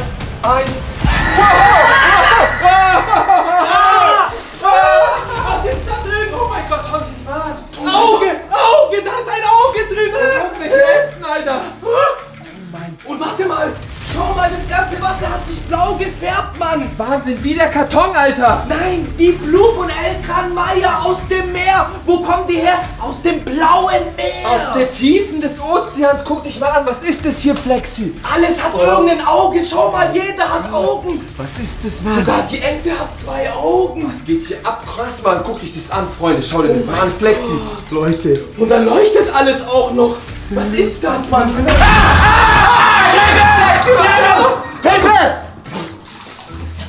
Habt ihr das gesehen, Freunde? Was ging hier ab, Flexi? Mich hat irgendwas aus dem Wasser reingezogen, in das Wasser reingezogen. Oh Gott, Freunde, das war El Gran Maya und Blue, Mann. Ist alles okay, Flexi? Geht's dir gut? Ich gehe da nicht mehr an das Wasser Ey, ran. Die Fische leben! Die Fische leben! Wir lassen das Wasser raus, Flexi, Mann. Das gibt's nicht, Mann. Es ist 3 Uhr nachts, du weißt es doch, Mann. Da passieren die krassen Sachen um 3 Uhr nachts. Oh mein Gott, apropos 3 Uhr nachts. Wir haben jetzt die 2000 Likes erreicht, Mann. Wir öffnen jetzt mit euch das 2000 Likes Happy Meal. Okay, meine Hand! Das Unterwasser-Happy Meal war ja viel zu krass, Leute. Und ihr habt es geschafft. Ihr habt die 2000 Likes auf dieses Video dagelassen. Vielen, vielen Dank. Aus diesem Grund können wir dieses Happy Meal öffnen. Ich bin schon so gespannt, was in diesen 2000 Likes Happy Meal drin ist. Lass mal hören. Nein! Nicht schon wieder Wasser! Ich bin doch noch immer noch ganz nass vom Mein Unterwasser. Gott, Hätte ich mich egal, nicht Freunde, Mann. Ihr habt 2000 Likes da gelassen und abonniert diesen Kanal kostenlos. Wir öffnen es, oder? Nicht schon wieder Wasser. In 3, 2, 1. Wow, wow, was ist das? Was ist? Wieder Wasser. Ist wieder Wasser Seht drin? das mal an, das ist ein Surströmfilet, Mann. Was ist das, eine Dose? Das ist ein richtig stinkiger Fisch und guck mal, die Dose ist ganz verbeult und die bläht sich auf, Mann. Moment mal, ist es das? Ist es das, was ich denke? Der Fisch, der so extrem Wo stinkt? man kotzen muss. Den können wir doch nicht öffnen! Wir öffnen den jetzt, oder, Flex? Wir befinden uns gerade bei einem riesen Gewässer, Mann. Und wir vermuten, dass sich hier Elkran, Maie und Blut befinden. Ihr seht es, guckt mal, wie weit es nach da hinten geht. Und aus diesem Grund werden wir heute zusammen mit euch und der Drohne Elkran, Maie und Blut im See überwachen. Aber Cayman, so einen See habe ich noch nie gesehen. Ich glaube, das ist der größte See der Welt. Schaut den euch mal an, ihr kommt mal kurz mit. Ihr könnt es sehen, der See geht bis da hinten um die Ecke. Gleich auf der Drohne werdet ihr es erkennen und schaltet nicht ab und schaut dieses Video auf jeden Fall bis zum Ende. Aber wir werden die Drohne natürlich von Land aus starten, weil da sind wir zu 100%ig sicher. Elkran, Maie und Blub können nämlich... Was ist los, Flexi? Alles in Ordnung, Mann. Ich habe jetzt schon Angst. Okay, Freunde, dann starten wir sofort die Drohne mit euch. Bist du bereit, Flexi? Natürlich bin ich bereit. Seid ihr bereit? Dann lasst auf jeden Fall ein Like da. In 3, 2, 1. Wir sind jetzt in der Luft und ihr könnt es sehen, Freunde. Hier ist der See. Man sieht schon ein kleines Stück vom See, Wow. aber das ist nur ein winziger Teil. Das ist gar kein See mehr. Das ist ja fast ein ganzer Ozean. Schaut euch das mal an. So groß wie der See ist das eigentlich das Ozeansee. Oder Und der wie Ozeansee? blau der ist, Freunde. Man, wunderschön. Und hier befinden sich angeblich Elkran, Maie und Blub. Ihr dürft auf gar keinen Fall abschalten. Ihr lasst lieber mal ein Like da und schreibt See in die Kommentare. S-E-E, Freunde, Mann. Aber wo ist jetzt Blub oder Elkran, Maie? Wir müssen ihn unbedingt finden. Ja, aber der See ist so groß. Wo sollen wir denn da bitte anfangen zu suchen? Links, rechts, oben, unten, wo? Ich würde sagen, da segelt jemand Friede, Freude, Eierkuchen auf dem See, Freunde. Mann, der hat überhaupt keine Ahnung, dass sich da angeblich Elkran, Maie befindet. Und hier ist noch einer, ihr seht es. Oh mein Gott, tatsächlich, das sind ja echt Leute auf diesem See. Sind die verrückt, Flexi? Was machen die Leute da auf Wissen die dem See? gar nicht, dass da Elkran, Maie und Blut wohnen? Oh, schau dir mal dieses wunderschöne Bild an, Leute. Ihr lasst dafür mal einen fetten Like Ich wollte da. gerade sagen, lasst mal ein Like da für den See, aber wir wissen ja, wer sich dort befindet. Maie und Blub. Oh mein Gott. Okay, da sind zwei Leute auf einem Kanu. Was machen die? Die paddeln einfach nur. Oh mein Gott. Haben die keine Angst, einfach auf diesem See rumzupaddeln? Anscheinend nicht, Mann. Was Oder? ist da los? Haben die keine Angst? Nee, die haben echt keine Angst, Mann. Die fahren weg. Weil die sind so schnell. Hast du gesehen, wie schnell die waren? Alter, Ich glaube, aber Mann. woher, warum, wie rennen die? Das ist Maie! Oh mein Gott! Elkran, Maie, Freunde! Elkran, Maie, habt ihr gesehen? Da, wo ist sie hin? Abgetaucht. Untergetaucht. Das bedeutet, hier in dem See sind die wirklich, Flexi, Mann. Habt ihr gesehen, wie groß? Habt ihr gesehen, wie groß der war? Wir sind richtig, Mann. Einer von euch hat in die Kommentare nämlich geschrieben, dass sich hier in diesem See Elkran, Maie befindet. Und Blub. Ey, lasst ein Like da und ein Herz, Mann. Und weißt du, was gut ist? Dass wir hier an Land sind. Wir sind hier sicher. Ihr habt ihn gesehen, Elkran, Maie im See. glaubst du, diese ganzen Leute auf dem Kanu, die hier gerade Friede, Freude, Freie Eierkuchen paddeln, Die wissen es nicht. oder? Ich sag dir, die wissen nicht, dass diese zwei riesen Meerungeheuer hier in diesem See wohnen. Ey, Freunde, Mann, es ist viel zu krass, dass sie da einfach rumfahren und nichts passiert, Mann. Verrückt, Mann. Aber warte mal, wenn Elkran, Maie dort ist, wo ist Blut? Stimmt. Wir müssen noch Blut finden. Elkran, Maie kommt nämlich immer mit Blub zusammen, ihr wisst es Eben. doch. Und die kämpfen doch immer gegeneinander. Alter, Mann, ich bin so froh, dass wir hier auf dem Land sind und nicht da draußen auf dem See, Wir Mann. sind hier 100%ig safe. Und ihr zu Hause, wenn ihr das Video schaut, seid auch zu 100%ig sicher. Und Freunde, ihr seht es, Flexi, guck mal, die ganzen Autos, die flüchten schon, die fahren alle weg. Du hast recht, schau mal. Ein nach dem anderen fährt mit Zack, dem Auto zack, weg. zack, die hauen Vielleicht ab. haben die Elkran, Maie jetzt auch gesehen. Alter, Mann, guck Die mal. hauen alle ab, die hauen ab. Wow, das Blut. Ja, ja, Blut. das ist Blut. Warte, oh, das ist weg. Auch abgetaucht. Alter, wir haben jetzt gerade Blut gefunden. Wir haben jetzt Elkran, Maie gesehen zu 100%. Und Blub. Und Blub gesehen. Alter, was geht hier ab, Mann? Warte Ich fass mal. es nicht. Was ist denn? Cayman, schau mal. Da segelt doch einer.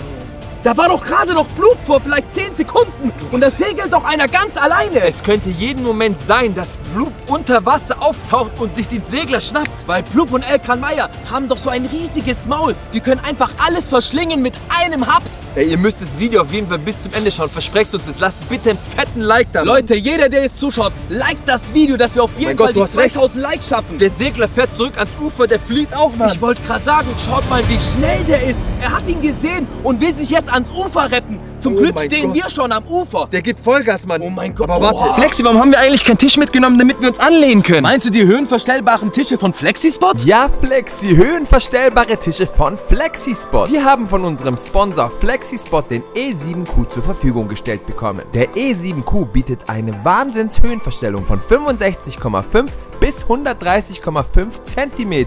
Dank der 4 leistungsstarken Motoren und der 4 Säulen kann der Flexispot bis zu 300 Kilo Last tragen. Wahnsinn, das sind ja 3 Caymans auf einen Tisch. Der E7Q passt für Tischplatten von 140 x 80 cm bis 240 x 90 cm. Das eingebaute Anti-Kollisionssystem und die Kindersicherung sorgen für maximale Sicherheit. Flexi findet die Produkte von Flexispot einfach klasse. Die Memory-Steuerung, mit welcher du deine Lieblingshöhe per Knopfdruck einspeichern kannst, und der USB-Ladeanschluss sind nur ein paar Features, was das gute Stück kann. Und das Beste ist, du hast 10 Jahre Garantie auf jedes Flexispot-Produkt. Und obendrauf noch ein 60-Tage-Rückgaberecht. Mit einem Flexispot-Tisch kannst du nichts falsch machen. Und das Beste ist, du kannst jetzt 200 € sparen mit unserem Rabattcode. Du hast richtig gehört, mit unserem Rabattcode KOLE7Q kannst du dir 200 € Rabatt sichern. Worauf wartest du? Gönn deinem Rücken ein Upgrade. Deine Gesundheit wird es dir danken. Mit Flexispot. Wohin sollen wir konzentrieren, fliegen? Wohin Cayman. sollen wir fliegen? Guck mal, ihr seht da rechts so eine kleine Insel, da hinten ist eine Schlucht und da hinten ganz da hinten sind 2 Berge und das ist Spalt. Und das Krasse ist, ich sehe nicht mal das Ende. Oh mein Gott! Oh mein Elkran Mayer! Unter Wasser und Blub gleichzeitig. Alter, Leute, Mann, was geht denn hier ab, Mann? Ich fasse es nicht. Gleichzeitig Es kann beide. nicht sein, Flexi. Wie viel Die Glück haben wir oder kämpfen wieder Pech? gegeneinander, ich sag's dir. Krass. Alter, aber wieder weg, Mann. Wieder weg. Natürlich, weil sie unter Wasser weiterkämpfen. Freunde, Mann, die sind da draußen irgendwo im See, Mann. Oh mein Gott, ich habe übel Angst, Mann. Zum Glück stehen wir am Land, aber du Was weißt, machen wir der See jetzt? ist genau hinter uns. Ich weiß, aber die können theoretisch uns angreifen vom See. Eigentlich schon, Mann. Wir stehen hier am Ufer. Flexi, ey. Oh mein Gott, beide. Wahrscheinlich kämpfen die gerade, wer den See gewinnt. Die Gegeneinander? kämpfen um den See, ganz genau. Gegeneinander kämpfen. die Nur zwei. einer kann hier wohnen. Und der Gewinner bekommt dann diesen riesen Ozeansee, weil auch für diese 2 Riesenfische ein Fisch zu viel. Du hast recht, Mann. Es gibt nur Platz für einen Fisch Hirsch hier. und das ist Elkran Mayer oder Blub. Ich habe persönlich mehr Angst vor Elkran Mayer als vor Blub, weil der ist viel älter, Mann. 15. Jahrhundert. Ja, Ihr aber wisst es Blub doch. ist eben jünger und deshalb vielleicht schneller und ein bisschen stärker, weil er eben jünger ist. Aber du weißt doch, Elkran Mayer ist viel größer als Blub. Leute, ihr lasst ein Like da und schreibt mal in die Kommentare, wer gewinnt, Elkran Mayer oder Blub? Schreibt's in die Kommentare. Elkran Mayer, Blub, ihr seht hier unten Wer eingeblendet. stärker, Mann. wer gewinnt dieses Duell? Flexi, guck dir mal an, diese Berge, Mann. Da oben hätten wir auch hochgehen können, dann wären wir noch sicherer, dann hätten wir einen Ja, viel da besseren oben wären wir zu Ausblick. 100%ig sicher. Da kann diese Fische nicht hin. Wo, siehst du das? Oh ja, ja. Flexi, Leute, seht ihr das? Oh mein Gott. Das sind so Flecken, so dunkle Flecken unter Wasser. Das sind Schatten. Das bedeutet, das ist Elkran Mayer oder Blub, Mann. Die Einer von schwimmen beiden. gerade live unter Wasser um den See herum, oder Ihr was? seht es doch, Mann. Ihr könnt es doch sehen, Freunde, Diese Mann. Schatten, diese dunklen Flecken, das wird reflektiert von der Sonne, weil sich darunter Elkran Mayer oder Blub Die befindet. Sonne scheint oben durchs Wasser und unten ist Blub oder Elkran Mayer und blockiert das Sonnenlicht. Und da deswegen sieht man sieht's auch mal, wie groß Alter. der Schatten ist. Und das bedeutet, wie groß dieser Riesenfisch ist. Ihr seht ja die Autos da am Straßenrand zum Vergleich ganz klein Ameisen. sind, Mann. Die Autos sind dagegen Ameisen, Ich Mann. weiß es nicht, Mann. Das ist doch Blub oder Elkran Mayer. Ihr seht doch, die sind Einer doch die von Schatten. beiden. Das Ich sind würde zwei sogar Schatten. fast sagen Elkran Mayer, weil Elkran Mayer noch größer ist Und der als hat Blub. Der hat diesen Mundform, Genau. dieses Lächeln. Dieses Und hat dann so einen Riesenkrasse. langen Körper, so. Und so sieht es aus, dieser Schatten. Oh mein Gott, da sind 2 Surfer. Wisst- direkt auf Sehen den die Schatten. den Schatten nicht da unten, Die Leute? sind verrückt, Sehen Mann. die den nicht? Was geht hier ab, Alter? Mein Gott, wohin schwimmen die? Ich weiß nicht. Sind sie weg? Wir müssen näher. Wir müssen auf jeden Fall näher, Freunde, Mann. Wir müssen einen perfekten Close-Up erhaschen. Die sind doch verschwunden, die Surfer. Du hast recht. Wo ist denn das Brett? Wo ist denn der Surfer? Meinst du, der wurde gesteckt? Die wurden gegessen? Beide weg, oder? Das kann doch nicht sein, Leute. Man wurden die jetzt gerade gegessen. Elkran Mayer und Blub haben jetzt. Ja, aber wir. Nein, wissen da Sie- sind sie. Das sind beide. Oh, sind Gott sei Dank, Gott sei Dank, Gott sei Dank. Dann ist. Aber das du siehst, die fahren auch beide Richtung Straße, zu Richtung Land. Die retten sich. Dann haben sie den Schatten vielleicht auch gesehen und wissen, welche Gefahr gerade im See sich befindet. Alter Mann, da hinten. Was Wo geht ist das? da ab? Was ist da noch? Da hinten ist Ah, auch die retten einer sich, oder was? Im Orangenen, der versucht fahren sich auch alle. gerade zu retten. Ihr seht es, Leute. Alle, die sich gerade auf dem See befinden, rennen, schwimmen. Wow! Was ist? Ah! Der Surfer wurde gegessen im Weg Orangen. ist er. Spult zurück, wenn ihr es nicht gesehen habt. Spult jetzt zurück und schaut sich an. Ey Leute, hast du gesehen, Flexi? Er hat es nicht Der geschafft. stand doch gerade noch auf dem Surfbrett. Nicht nur das. Guck, er liegt. Eben, er liegt. Und er hat es doch fast geschafft, sich ans rettende Ufer zu bewegen. Alter, 10 Meter haben gefehlt und er hat es überlebt. Aber nicht mit Elkran Meyer. Er kämpft. Oh mein Gott. Er kämpft. Er ist ins Wasser. Oh mein Gott, ich kann gar nicht hinsehen. Mann, Leute, meine Leute, ich kann nicht hinsehen. Ihr müsst dieses Video bis zum Ende schauen. Ihr lasst auf jeden Fall ein Like da. Krass. Oh mein Und Gott, diese alle ganzen rennen. Motorrad alle 1, Motorrad 2, Auto, Motorrad. Alle Leute, retten alle sich. fliehen.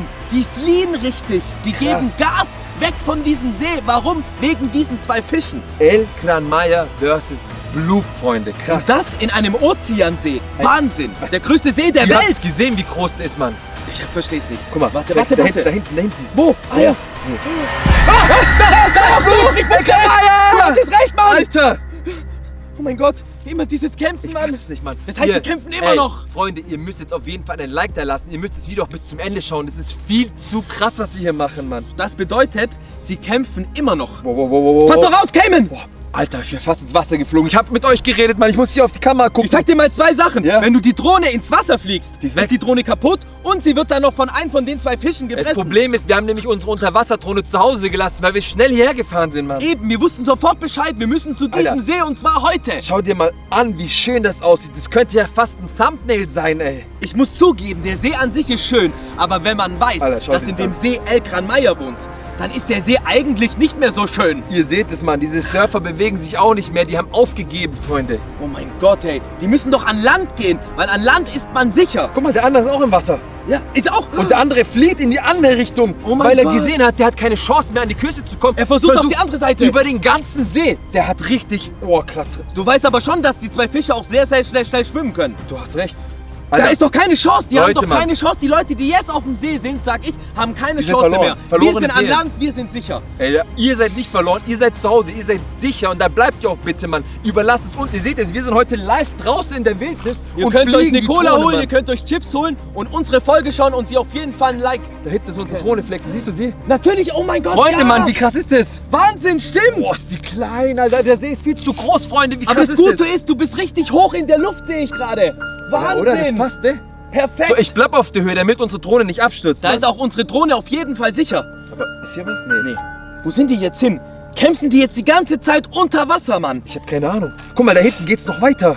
Vielleicht sind die auch nach da gegangen. Das ist das. Sollen wir mal zum Ende vom See fliegen? Ich habe bis jetzt noch kein Ende des Sees gesehen. Wir haben jetzt in die eine Richtung geflogen, jetzt fliegen wir aber in die andere Richtung und fliegen zum Ende des Sees. Warum nicht? Alter. Weil links und rechts fliehen die ganzen Leute. Ja. Aber wo ist denn bitte von vorne und hinten das Ende des Sees? Wir fliegen jetzt zusammen mit euch zum Ende des Sees, Flexi, Mann. Guck mal, da hinten. Da ist das Ende, oder? Stimmt, er ist ganz da hinten. Das sieht zwar hier etwas Wahnsinn. kleiner aus, Nein. aber weil die Drohne ist in der Luft, das ist riesig. Schau mal hier drüben, Flexi, da siehst du die Campingautos auf dem Campingplatz. Da siehst du, wie klein die sind und deswegen ist der See Weißt du, übertrieben wie die groß. aussehen? Wie Spielzeugautos, obwohl es echte Autos sind. Alter, das kann ich nicht mehr vorstellen. Aber Und wie das Krasse viele ist, Leute? das Gute ist, die Leute, die da auf dem Campingplatz sind, da drüben, Mann, ich sehe ihn von hier, Leute. Die sind alle safe. Warum? safe, ja? Weil die sind sicher. Die sind natürlich Ei. an Land. Weil dieser Kampf befindet sich auf dem See und meistens unter dem See. Und nicht auf dem Land, aber ihr könnt sehen, hier sind noch 2, 3 Surfer draußen vor dem Strand. Ich wollte aber gerade sagen, die sind fast an Land. Ich glaube, die schaffen das, Weiß oder? ich nicht. Weiß ich nicht. Bitte, Weil die wir müssen fliegen es näher, schaffen. Wir fliegen näher und gucken uns das an, ob Auf sie es jeden geschafft Fall. haben oder ob sie es schaffen. Leute, lasst ein Like dafür die Surfer. Sie müssen es schaffen. Sie müssen nur an Land kommen. die haben es geschafft, Das Flex. sind richtige Landratten. Die haben es geschafft, Gott sei Dank, Mann. Was ist das? Warte mal, Flex. Ich wusste es! Oh mein Gott. Das habe ich dir gesagt, Mann! Da schwimmt der immer raus in den See hinein. Habt ihr jetzt gesehen? Unterwasserhöhle. Der ist wie du schon sagst, aus der Höhle gekommen und hier auf den See geschwommen wieder. Hey, dann haben wir doch jetzt eigentlich den absoluten Eingang gefunden, wo Elkran Ey. Meyer immer rauskommt, um in den Wir See zu müssten gehen. jetzt theoretisch mit ganz viel Erde und Sand den Eingang zuschütten. Erde und Sand. Ja, oder Bei so Steine. einem riesigen Fisch, der so viel Kraft hat, bringt es ja mal gar nichts. Was sollen wir sonst machen, Flex? Habt ihr eine Idee, was wir machen können? Wie können wir Elkran Meyer oder und Bloop besiegen? Wie wär's, wenn wir jetzt selber mal zu dieser Unterwasserhöhle gehen und mal nachschauen, wie Nee. so ein Elkran Meyer wohnt? Auf gar keinen Fall. Normal. Freund. Natürlich machen wir das nicht, Mann. Wir wollten doch noch, dass wir weitere Videos für euch produzieren. Ach stimmt, damit... Oh, dafür müssten wir ja ins Wasser gehen. Natürlich, und da könnte uns was passieren und das wollen wir nicht. Nein, nein, Leute, wir bleiben auf jeden Fall an Land. Hier sind wir sicher. Guck's dir an, Und die Mann. Drohne Du in der siehst Luft. sogar schon so aus wie der Hintergrund, Mann. Flex Ja, ist voller das nennt- Blätter. man kann sich tarnen hier richtig. Ey, und ich geh drauf, oder was? Nein, nein, wir bleiben auf jeden Fall an Land und die Drohne in der Luft. Sicher ist sicher. Safety first. Wir haben gesehen, Bloop oder Elkran Meyer ist da rausgeschwommen aus seinem Zuhause, aus der Höhle Ja, und wir- muss sich jetzt hier im See irgendwo wieder befinden. Ein riesiger Fisch kam rausgeschwommen, Mann, aus dieser Unterwasserhöhle. Oh mein Gott, da ist ein Tretboot, ein rotes, so ein gleiches, wie wir auch im Intro hatten. Ihr habt's gesehen. Aber das ist nicht unseres, oder? Natürlich, wir fliegen leer, wir gucken mal, vielleicht können wir denen helfen. Stimmt, ja, natürlich, weil die müssen Wenn die natürlich schnell unsere weg. Drohne sehen, dann könnten die uns folgen, man, dann könnten wir zu dem Land navigieren. Der Drohne folgen. Ja, natürlich. Ja, wir das können ist zwar eine nicht mit gute denen Idee. reden, aber die könnten uns sehen und dann folgen die uns hoffentlich. Ja, vielleicht verstehen sie es, dass es jetzt sehr, sehr gefährlich ist, sich mal. auf dem See Nein. zu befinden. Flexi, nein, oh mein Gott. Was ist? Du siehst es, Mann. Da hinten hängt eine Frau und versucht sich zu retten. Die versucht ins Floß mein rein. Gott! Und die anderen Passagiere in dem Tretboot, Leute, die fahren seht weiter. ihr das? An diesem Boot hängt eine Frau hinten dran. Die versucht reinzuklettern, aber die anderen retten sich. Richtige Egoisten, Mann. Ich kann gar nicht... Mann, Sea-Eater ruft an! Wer? Sea-Eater! Was ist das denn? Weiß ich nicht. Vielleicht der Freund von Elkran Maya oder Bloop. Sollen wir rangehen? Nein, Mann, ich kenne doch nur Elkran Mayo und Bloop. Wer ist denn Sea-Eater? Ich hab kein... Oh mein Gott, wurde aufgelegt, Mann. Freunde, wer ist Sea-Eater? Warum ruft uns Sea-Eater an und nicht Elkran Maya oder Bloop? Und das Ganze um 3 Uhr nachts zur Teufelstunde! Zu heftig, Mann. Sollen wir Sea-Eater zurückrufen? Komm, Was bitte. ist denn ein Sea-Eater? Ich habe keine Ahnung. Ich weiß nur, dass wir hätten statt FaceTime Sea-Eater auch FaceTime Elkran Maya oder Bloop machen können. Ist das der Freund von den beiden vielleicht? Sind es 3 Fische, die uns anrufen? Ihr seht es, Sea-Eater und es klingelt, Freunde. Ich rufe an, Mann, Freunde. Klingelt? Psst, seid mal leise. Es klingelt, Alter. Wie krass ist es? Jetzt müssen wir nur hoffen, dass der echte Sea-Eater rangeht, Mann. Wer ist denn Sea-Eater? Ich habe keine Ahnung. Ja, ich sag doch, der Freund von Elkran Maya, oder? Was meint Leute, ihr? lasst jetzt mal ein Like Warte. da. Gesprächspartner ist zurzeit nicht Flexi, Mann, die hätten sofort rangehen, Leute. So, ah, Mann. Nein, vielleicht ist er jetzt gerade wieder unter Wasser. Da kannst du doch nicht einfach ans Telefon gehen unter Wasser. Jetzt gerade war der an Land, aber da war der unter Wir Wasser. hatten eine einzige Chance, Sea-Eater anzurufen, bzw. anzunehmen. Und jetzt haben wir zurückgerufen. Es geht nicht, Mann. Vielleicht war es besser, so dass wir nicht rangegangen sind. Jetzt können wir nachschauen, wer überhaupt dieser Sea-Eater ist. Stimmt, du hast recht. Ich habe nämlich überhaupt keine Ahnung. Freunde. Elkran Maya kennen wir. Bloop kennen wir. Aber Sea-Eater, wer ist das? Kenn ich nicht. Willkommen bei Cayman und Flexi. Ich bin Cayman. Ich bin Flexi. Und ihr dürft jetzt einmal kostenlos diesen Kanal abonnieren. Denn abonnieren auf YouTube ist komplett kostenlos, ey Leute. Und am besten lasst ihr alle, die hier zuschauen, noch mal ein Like da. Du hast- Und jetzt müssen wir doch nachschauen, wer ist Sea-Eater? Ich weiß es nicht, wer Sea-Eater ist. Ihr wisst es bestimmt auch nicht. Ich kenne nur Elkran Maya und Bloop. Aber Flexi, Ja, die wir kennen wir. zusammen werden jetzt mit euch Sea-Eatern anschauen gehen. Wer ist Sea-Eater? Und weißt du was? Auf geht's. Ja. Leute, wir sind jetzt hier auf YouTube. Ihr könnt es sehen. Und hier haben wir... Oh! Leute, wir haben noch nicht mal angefangen und das Video redet mit uns. Oh mein Gott, ist das der Sound von diesem Sea-Eater? Sollen wir da reinklicken? Ja, natürlich, Komm, Mann. Freunde, wir schauen es uns mit euch an, offiziell auf YouTube. Wir haben euch ja gesagt, lasst einen fetten Like da mit euch zusammen. Laden wir jetzt das Video und schauen uns an, was passiert. Wer ist dieser Sea-Eater? Wir wollen es unbedingt wissen. Alter, das ist krass. Da ist er, so sieht er aus. Wie auf unseren FaceTime-Anruf. Schau. Alter. So hört er sich an, Der hört sich an wie ein Hund. aber unter Wasser. Alter, Freunde, lasst mal. Was ist? Ey, krass, ich muss rausgehen. Ist viel zu gruselig. Aber ich will ja nicht nur ihn hören, ich will ihn auch sehen. Du hast ihn doch gesehen. Mit einem Arm oder einer Flosse war das. Schau mal hier. Sea-Eater ist Bloop, Freunde, Mann. Oh nein, lass mal sehen. Warte. Bloop. Sea-Eater? Sea-Eater. Sea-Eater. So sieht er aus mit diesem riesen Mund. Der hat den größten Mund, den es je gibt. Auf die Und ganze schau, Planet. schau, genau dieser Arm, den ich gesagt habe. So war es. Selbst Lucky hat Angst. Ja, Mann. Lucky, da ist Bloop. Das ist Bloop. Das ist Bloop. Leute, wer ist stärker, Sea-Eater oder Bloop? Oh mein Gott, Freunde, was geht hier ab? Oh mein Gott, Sea-Eater. Oh mein Gott, der ist doppelt so groß. Der ist einfach. Hab ich das gerade? Warte mal. Kevin, hab ich das gerade? Was? Elkran Maya ruft an, Flexi. Elkran Schau, Maya. ich hab sie gesagt, Flexi, der echte Elkran Maya ruft an. Oh mein Gott, der echte Elkran Maya, Cayman, geh ran. Geh ran.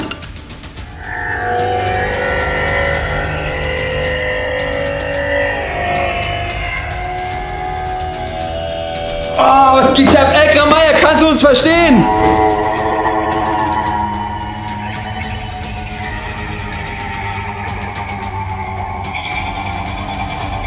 Alter, es ist heftig. Flexi, was soll ich machen? Ich verstehe nichts. Versteht ihr irgendwas, Freunde? Hörst du was, Flexi? Ich Mach doch mal versteh weg kein und rede mit der Kamera. Verstehst du was? Natürlich nicht. Oh mein Gott, warte. Psst.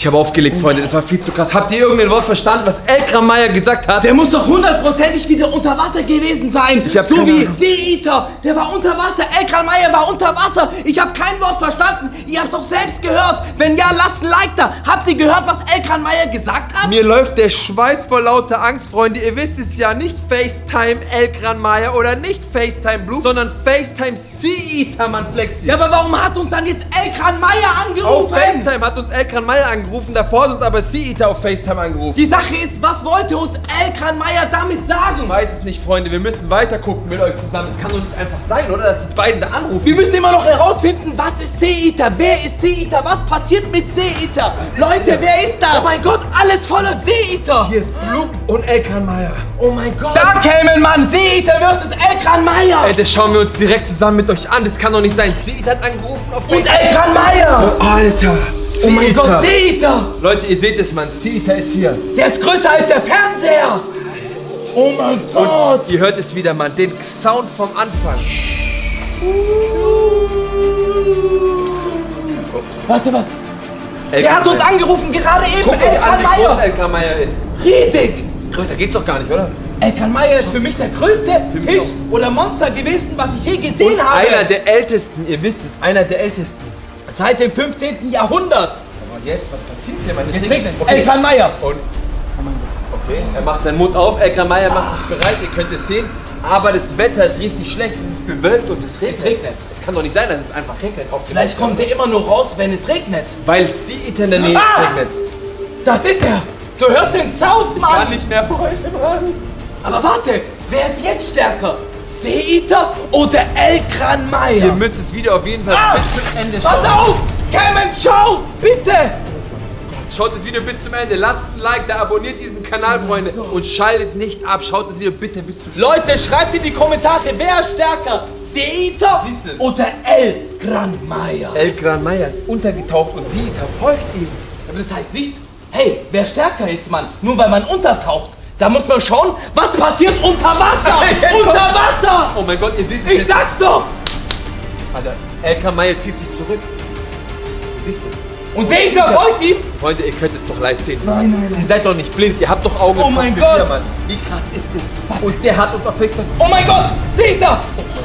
Ich weiß gar nicht, für wen ich bin. Ich bin Elkran Maya, oder? Für den sind wir. Natürlich, ich kenne Seeeater nicht! Wir sind für Elkran Wir Maya! rufen Seeeater an, Mann. Elkran Maya hat Seeeater besiegt, weil Ja, natürlich. Seeeater unsere Hilfe brauchen. Das Ja kann nicht eben, sein. deshalb müssen wir sofort zurückrufen auf FaceTime! Wir rufen jetzt zusammen mit euch Seeeater auf FaceTime an. Jetzt sofort. Wir haben jetzt schon einiges zusammen mit euch über Seeeater rausgefunden, Freunde. Seeeater hat gegen Blub gekämpft, gegen Elkran Maya gekämpft. Seeeater hat aber auch gegen Elkran Maya verloren. Das bedeutet, Elkran Maya ist stärker als Seeeater. So sah das zumindest in diesem Augenblick so aus, aber ich bin mir nicht ganz sicher, weil Seeeater ist doppelt so groß wie Elkran Maya. Und am Anfang habt ihr ganz, ganz viele Likes da gelassen und deswegen hat uns hier auch Seeeater angerufen und hier ist seine Nummer und den können wir jetzt zurückrufen auf FaceTime. Und weißt du was, Cayman? Das machen wir. Ihr lasst alle mal ein Like da und wir werden jetzt sofort mit euch live Seeeater zurückrufen. Es klingelt, Freunde, man. Hoffentlich hört ihr was. Und es hat getutet, oder? Ja. Ja, es klingelt Gott. perfekt, Freunde. Ihr Gesprächspartner ist zurzeit nicht erreichbar. Ihr seht es. Bitte hinterlassen Sie. Freunde, das kann nur bedeuten, dass entweder Seeeater uns weggedrückt hat, er unter Wasser ist, oder er sein Handy ausgeschaltet hat. Mit Eins von diesen beiden. Armen hat er uns vielleicht weggedrückt. Das kann du nur weißt eins von beiden sein, Freunde, ihr wisst es ja. Aber was machen wir, wenn er unter Wasser ist? Ich weiß es nicht, wenn er unter Wasser ist, dann können wir ihn ja gar nicht erreichen, Oder Freunde. können wir auch gar nicht verstehen, wenn er unter Wasser ist? Das bedeutet, wir müssen sie jetzt nochmal zurückrufen, oder was sollen wir machen? Wir versuchen es jetzt noch einmal mit euch. Wow, Ihr- wow, wow. Ah! Das ist Seeeater! Er ruft uns zurück. Am besten ist, wenn wir jetzt sofort rangehen Ey, wir würden. müssen rangehen, oder Flexi? Weißt du was, Kevin? Du gehst jetzt ran, bitte, Wir bitte, gehen ran, bitte. okay, wir gehen ran in 3, 2.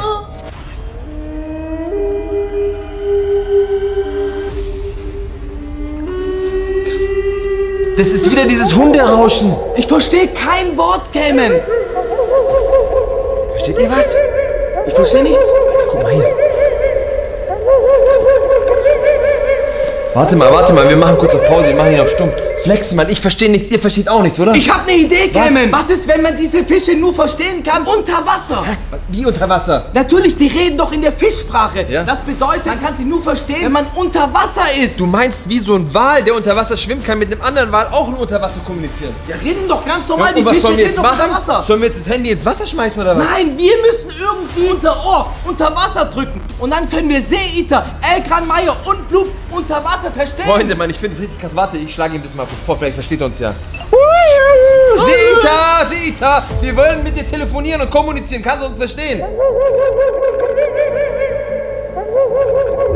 Ich glaube, der meint wirklich, wir sollen unter Wasser gehen, Freunde. Sollen wir das jetzt? Hey, wisst ihr was? Hast du es nicht gehört? Kack auf dieses Handy, egal, Mann. Wir schmeißen dieses Handy zusammen mit uns jetzt in die Badewanne und dann versuchen wir über dieses Handy unter Wasser mit ihm zu telefonieren. Leute, ihr lasst jetzt alle ein Like da. Wir werden jetzt zu dritt, nämlich Kevin und Flexi, plus das Handy unter Wasser gehen und dann richtig mit Seeeater, El Gran Mayo und Bloop richtig reden. Und das Krasse ist, ich habe extra ein iPhone 15 Pro geholt, Mann, neu, ganz neu, seit 2 Tagen. nicht? Egal, let's go. Wir sind jetzt im Bad und ihr seht es, Seeeater ist immer noch dran und das ganze Ding ist komplett voll. Echt im Wasser. Bist du bereit, dass wir das iPhone jetzt hier reinschmeißen? Natürlich, wir können die Leute nur unter Wasser hören. Alle 3 Fische können nur sprechen, wenn wir hier unter Wasser mit dem Ohr reingehen. Okay, Leute, Mann, wir hauen uns jetzt ins Wasser. In 3, 2, 1.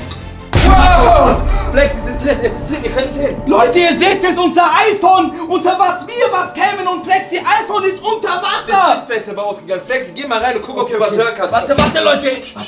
Leise. Ihr müsst jetzt alle mal ein Like da lassen. Wir haben gerade unser Handy ins Wasser geschmissen und ich höre jetzt mal, ob ich Seeeater und El Gran Mayo hören kann. Oh mein Gott, Flexi!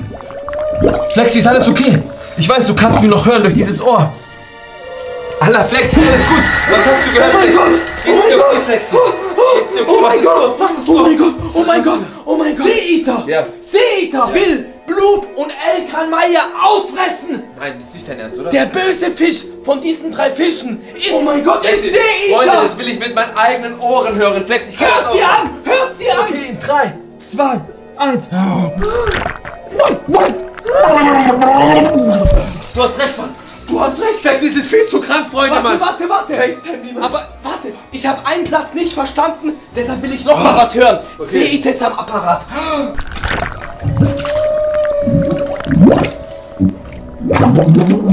Alles gut, Flexi, Mann. Oh mein Gott!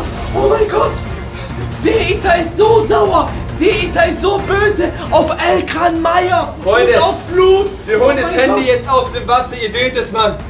Hier ist das Handy. Jetzt haben wir den besten Beweis, dass Seeeater... Oh mein Gott, es funktioniert wieder. Oh nein! Er ist dran. Wir legen auf. Nein! Wir legen auf. Freunde, ihr habt es gesehen. Es ist viel zu krass.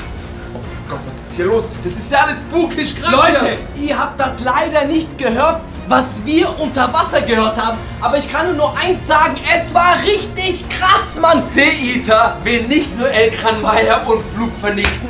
Die wollen auch den ganzen Fisch im Meer vernichten. Den Thunfisch, die Forelle, Jeden einzelnen Fisch will Seeeater aufessen mit seinem riesigen Maul. Ihr habt ihn gesehen. Sein Maul ist riesig. Viel zu krass. Ich bin nur so froh, dass das Handy noch funktioniert, Flexi, nach dieser Unterwasser-Action und alles noch ganz in Ordnung ist, ey. Und zum Glück sind wir auf die Idee gekommen, dass wir El Gran Mayo, Bloop und Seeeater nur unter Wasser hören können. Warum? Es sind Fische. Weißt du was, Flexi, wir gehen jetzt sofort runter und dann überlegen wir uns einen neuen Plan, was wir Oh machen mein sollen, Gott, oder? Seeeater ist so böse.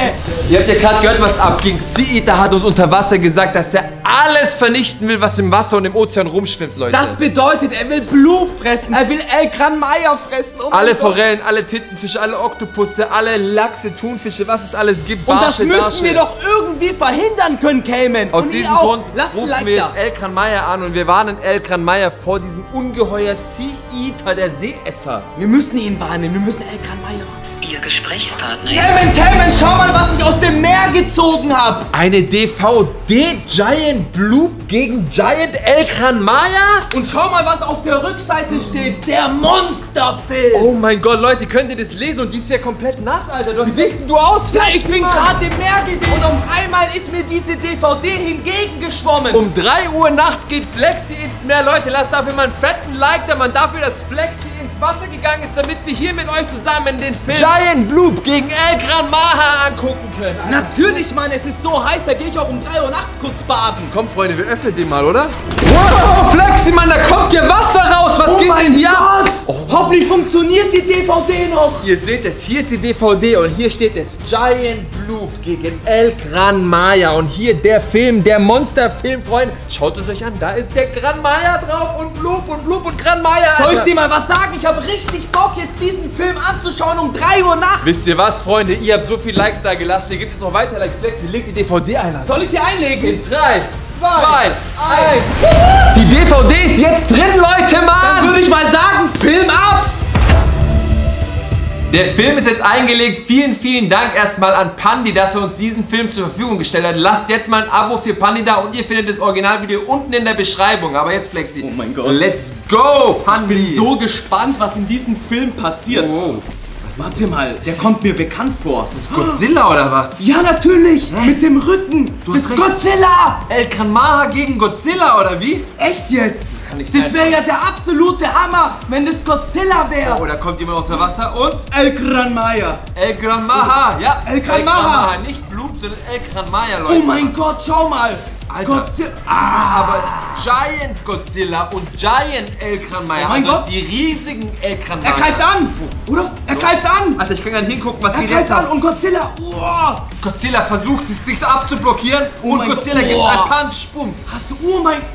Okay, Was? aber warte mal, wenn Godzilla ein Fisch unter Wasser drückt, also Passiert passiert ja nichts. Kann Ja, ja aber lang sag genug mir unter jetzt Wasser- hier nicht, dass Godzilla stärker ist als El Ach, Gran Maja. Oh, du hast gesehen, El Gran Maja holt zum Hieb aus und berührt mit der Schwanzflosse Godzilla. Mein Gott, wie Film an, wie krass ist das? Leute, lasst auf jeden Fall mal einen Like da und schreibt Film in die Kommentare.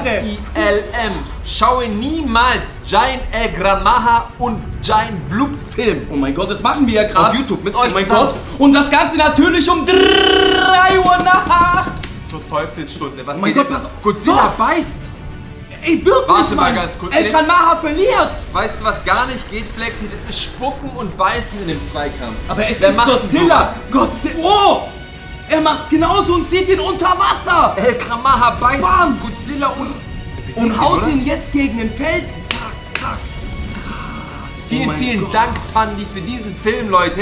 Wie hammer ist denn der Film bitte? So ein spannender Film. Godzilla gegen El Gran Maja Giant. Heftig. Aber warte mal, wie kann es sein, dass Godzilla Godzilla unter kommt Wasser atmen immer kann? aus der Tiefe. Aber Godzilla wie geht kommt das? immer aus der Tiefe. Meinst du? Ja, Also der unter- wohnt in der Tiefe. Wo? Was hat er da hinten überhaupt? Sind es Blätter an seinem Rücken oder Stacheln oder Sein was soll Rücken, das wo sein? er die Energie holen kann. Meinst du? Oh Ja, mein Gott. natürlich. Ich glaube, ist vorbei, oder? Wer hat jetzt gewonnen? Ich glaube, Godzilla hat gewonnen und guck, El Gran Maja ist untergetaucht. Nein, dann muss es auf jeden Warte Fall. mal. Er hat Verstärkung geholt. 3 El Gran Maja. Giant El Gran Majas, Giant El Gran Majas, Giant, Und Bloop ist auch noch da.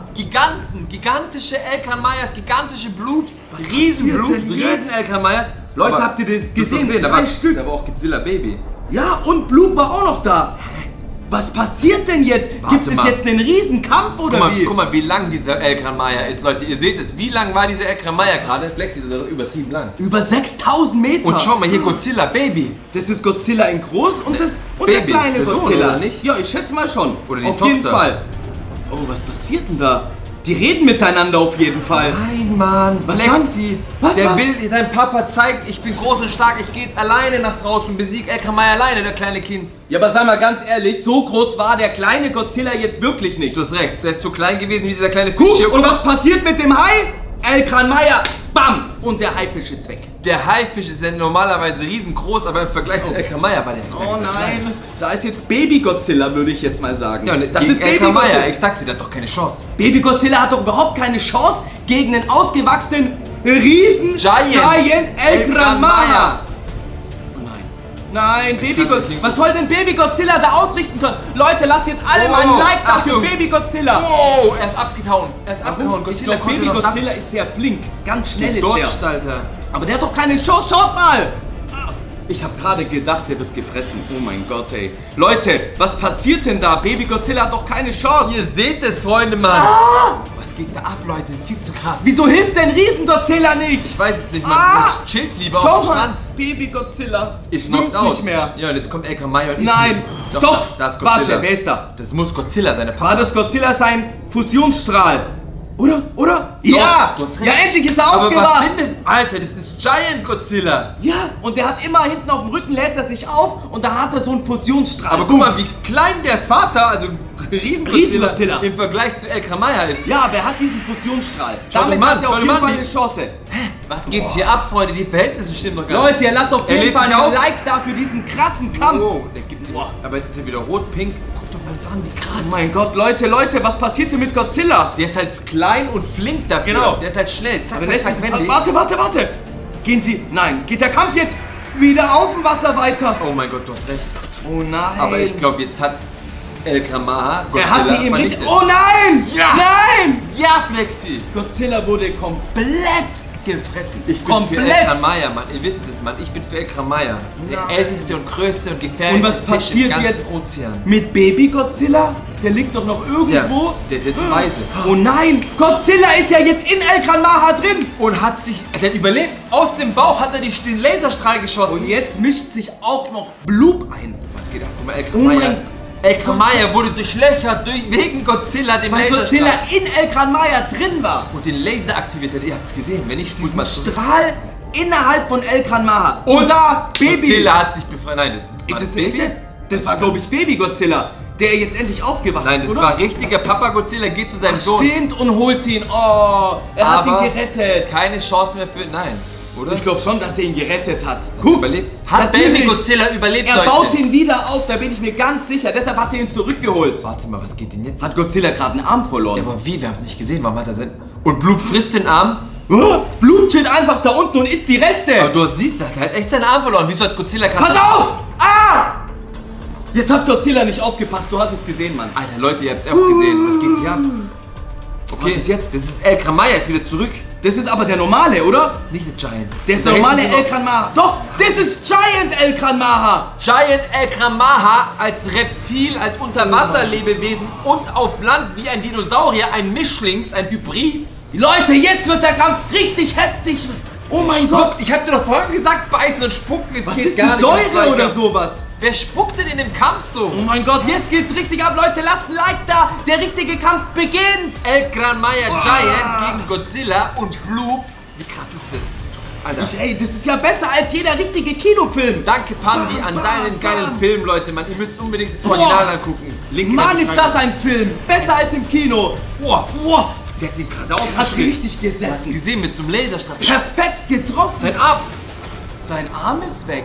Leute, man Sein hat Arm ist gesehen. weg. Der Laser hat seinen Arm einfach durchtrennt wie Butter. Es sieht gerade super aus für Godzilla. Der gewinnt Muss gerade nämlich den sagen, Kampf. El Kamaya ist nämlich jetzt ein einarmiger Bandit. Ihr versteht? Oh mein Gott! Alle drei! 3 Stück! 3 El Gran Mahas gegen Godzilla! Oh mein Gott, der hat ein Energieschutzschild aktiviert. Ich sag nur Aura plus 1000! was geht ab?